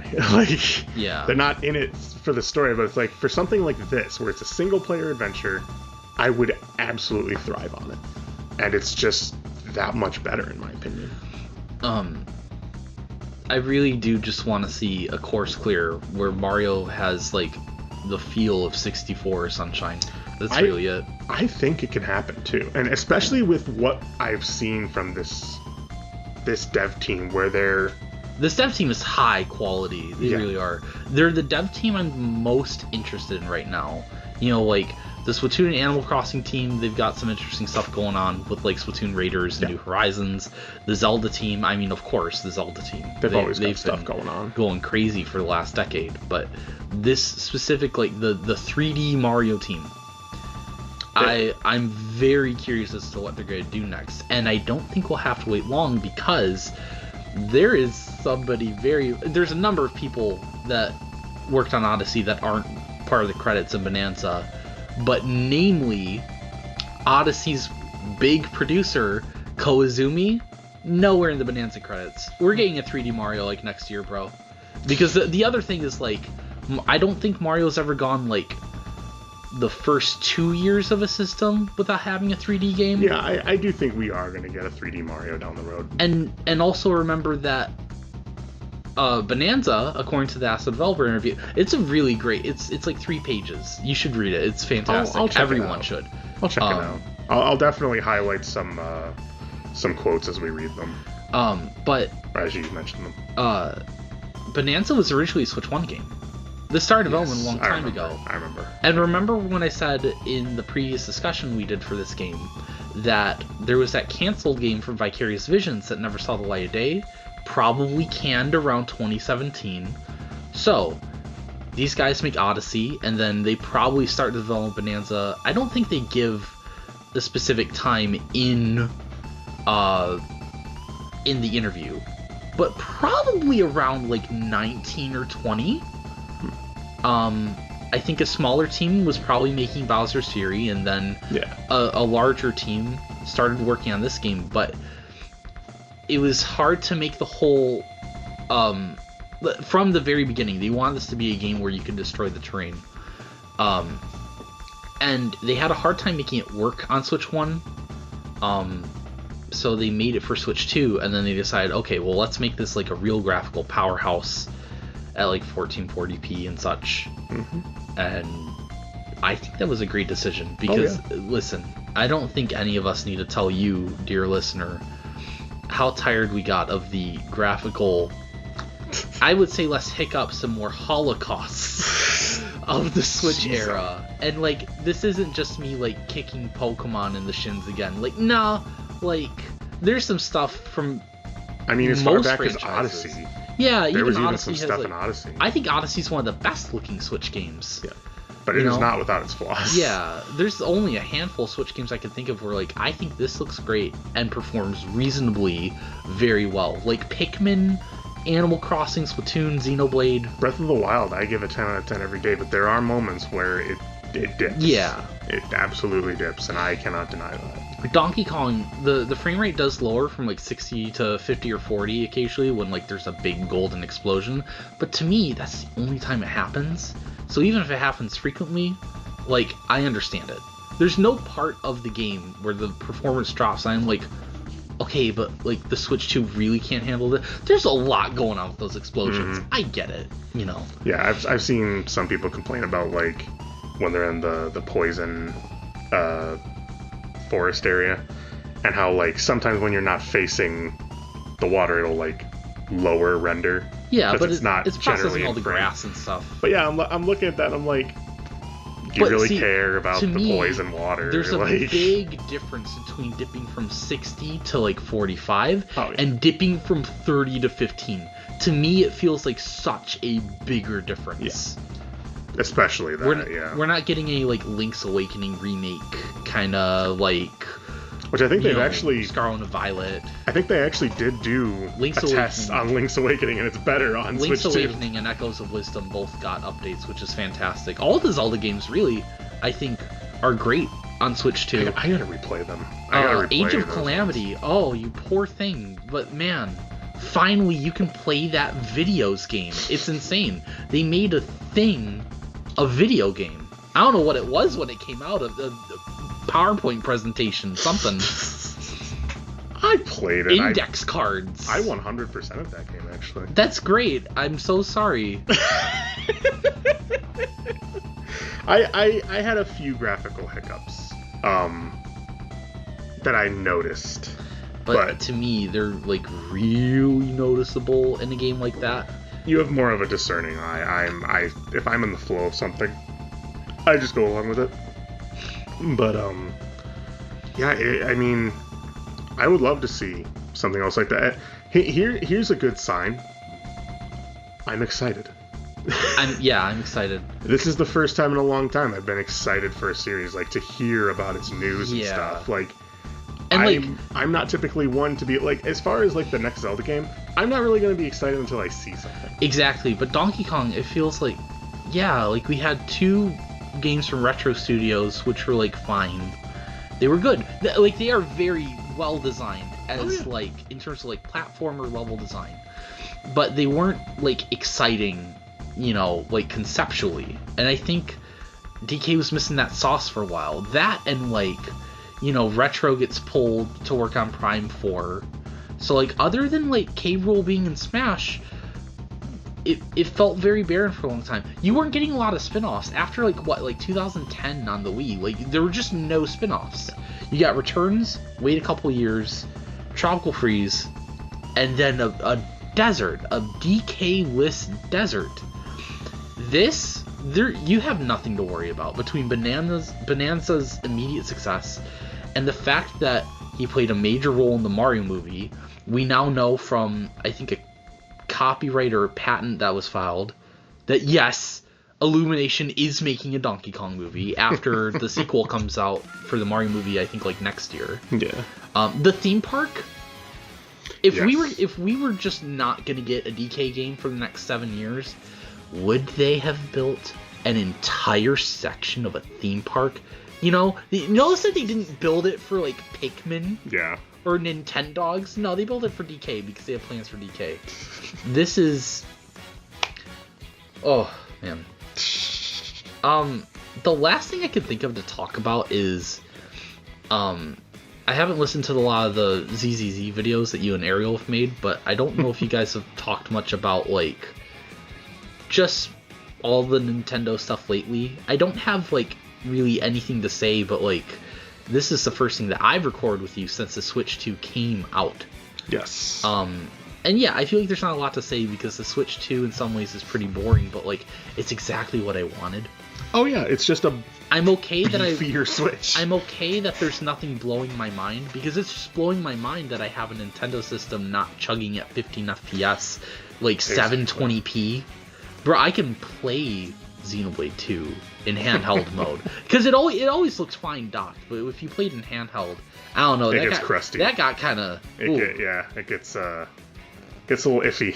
Yeah, but like if I were to play in handheld mode now, like cool. So when Mario Kart World came out, I really enjoyed it for 10 hours, and then my interest immediately tapered off, and I'm like, oh cool, so like let me check out like 2 Switch games that I want to see run better.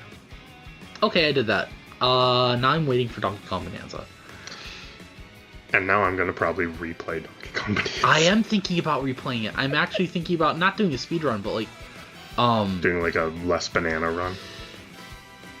Seeing how many bananas I can skip. I might go back for them eventually, but seeing how much of the world I can clear just like doing the crazy horizontal jumps you can do. I do want to mention. I want to ask you a question, just as a.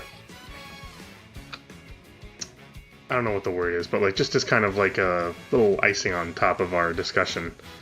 When you dropped into that lagoon lair, what was the first thing you did?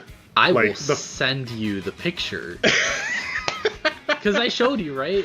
I think you did. I think so. Here, I'll pull it up real quick because I think it's saved to my phone. Here you go. Oh yeah. I made that immediately. I forgot about immediately. that. Yeah, I remember. Yeah, you sent that in the Discord chat.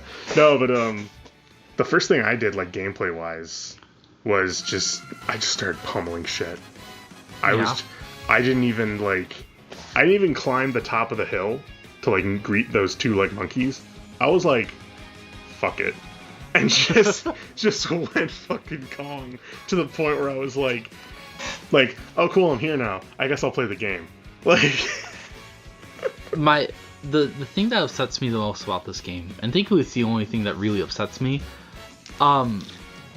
So sometimes games like to contextualize mechanics in a way that like it makes sense in universe diegetically, and I really like that. You know, like Hollow Knight when you fast travel. Yep. You know, oh, it's like this stag beetle, and like, oh, well, these were like the railways of this bug kingdom. Oh, cool, you know. Yeah. And see, it's bad enough to be bored. Yeah. Because children. In any context, but okay, wow, I didn't even think about that. By children. See, but when the mom does it, she licks her lips. It's like if my Uber driver, I get into the back seat, turns around, licks me, and then licks his lips like, we call that well, we'll shorten it to SA, or harassment. No, it's SO. Because she's gonna be on that overly list. Repugnant. Yes, I agree, Ryan. Thank you. But doesn't she wink too? I think like the first time. She winks. I think the first time you see her and she pops out of the ground, I think she winks. And like, dude, your kids are like, do you care about being a role model? Do you care? Oh gosh.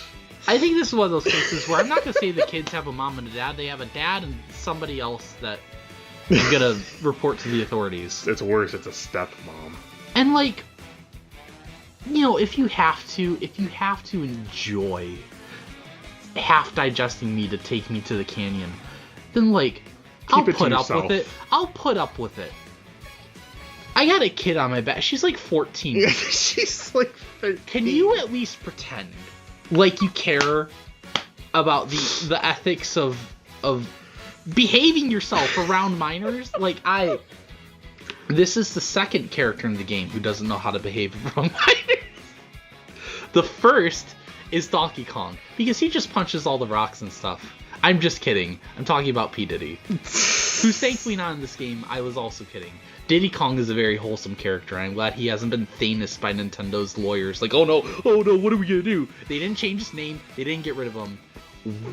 Why? And he still has a canonical girlfriend that he's loyal to and doesn't betray the trust of. Yeah, you know, it's very... What a role model for all the Diddies in the world.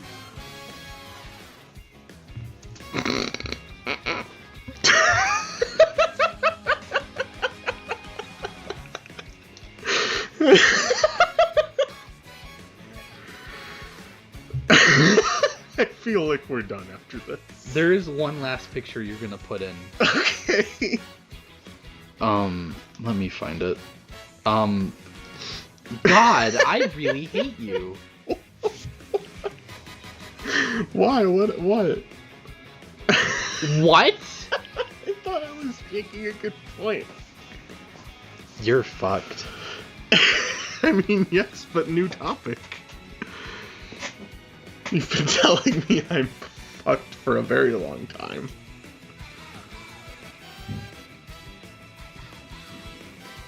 Where is it? It's okay. I'll find it later. But it's from like DK Jungle Climber on the DS. Cranky Kong is explaining a technique our pair of heroes can perform. Oh, it's the Diddy attack. You can launch Diddy at far off targets. I think you posted that before. I think you posted that. Yeah. Oh my god. Anyway, our channel's canceled. It's finally time for my solo career, and go away forever. I'm trying to think if there's anything else I want to say to cap this off, like, because again, it's weird being excited for a game now. Yeah, it's been so long. It's been so long. Like, after Tears of the Kingdom, I was just kind of done with myself. We've gotten a couple interesting releases, right? Like, we've gotten Emio the Smiling Man, Brothership, Echoes of Wisdom, the Xenoblade X remaster. Yeah. But other than, yeah, just like, oh, cool. Yeah. Something finally from, like, first party house that just... Somehow it feels like it's been ages since Tears of the Kingdom. And that the only reason it feels like that is because we haven't been getting other huge releases. Oh, I know what, I know how I want to cap off this conversation. Oh no. Don't smile. I hate it when you smile. How do you feel it brings me pain. Knowing that this year we had 2 Donkey Kong games release, and the one with HD in its title was of lesser quality? I'm not surprised, but, you know. You know what they say. What do they say, fuckface? Tell me what they say. I've never heard. What do they say? Ooh, banana! Ooh. Oh, banana!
you.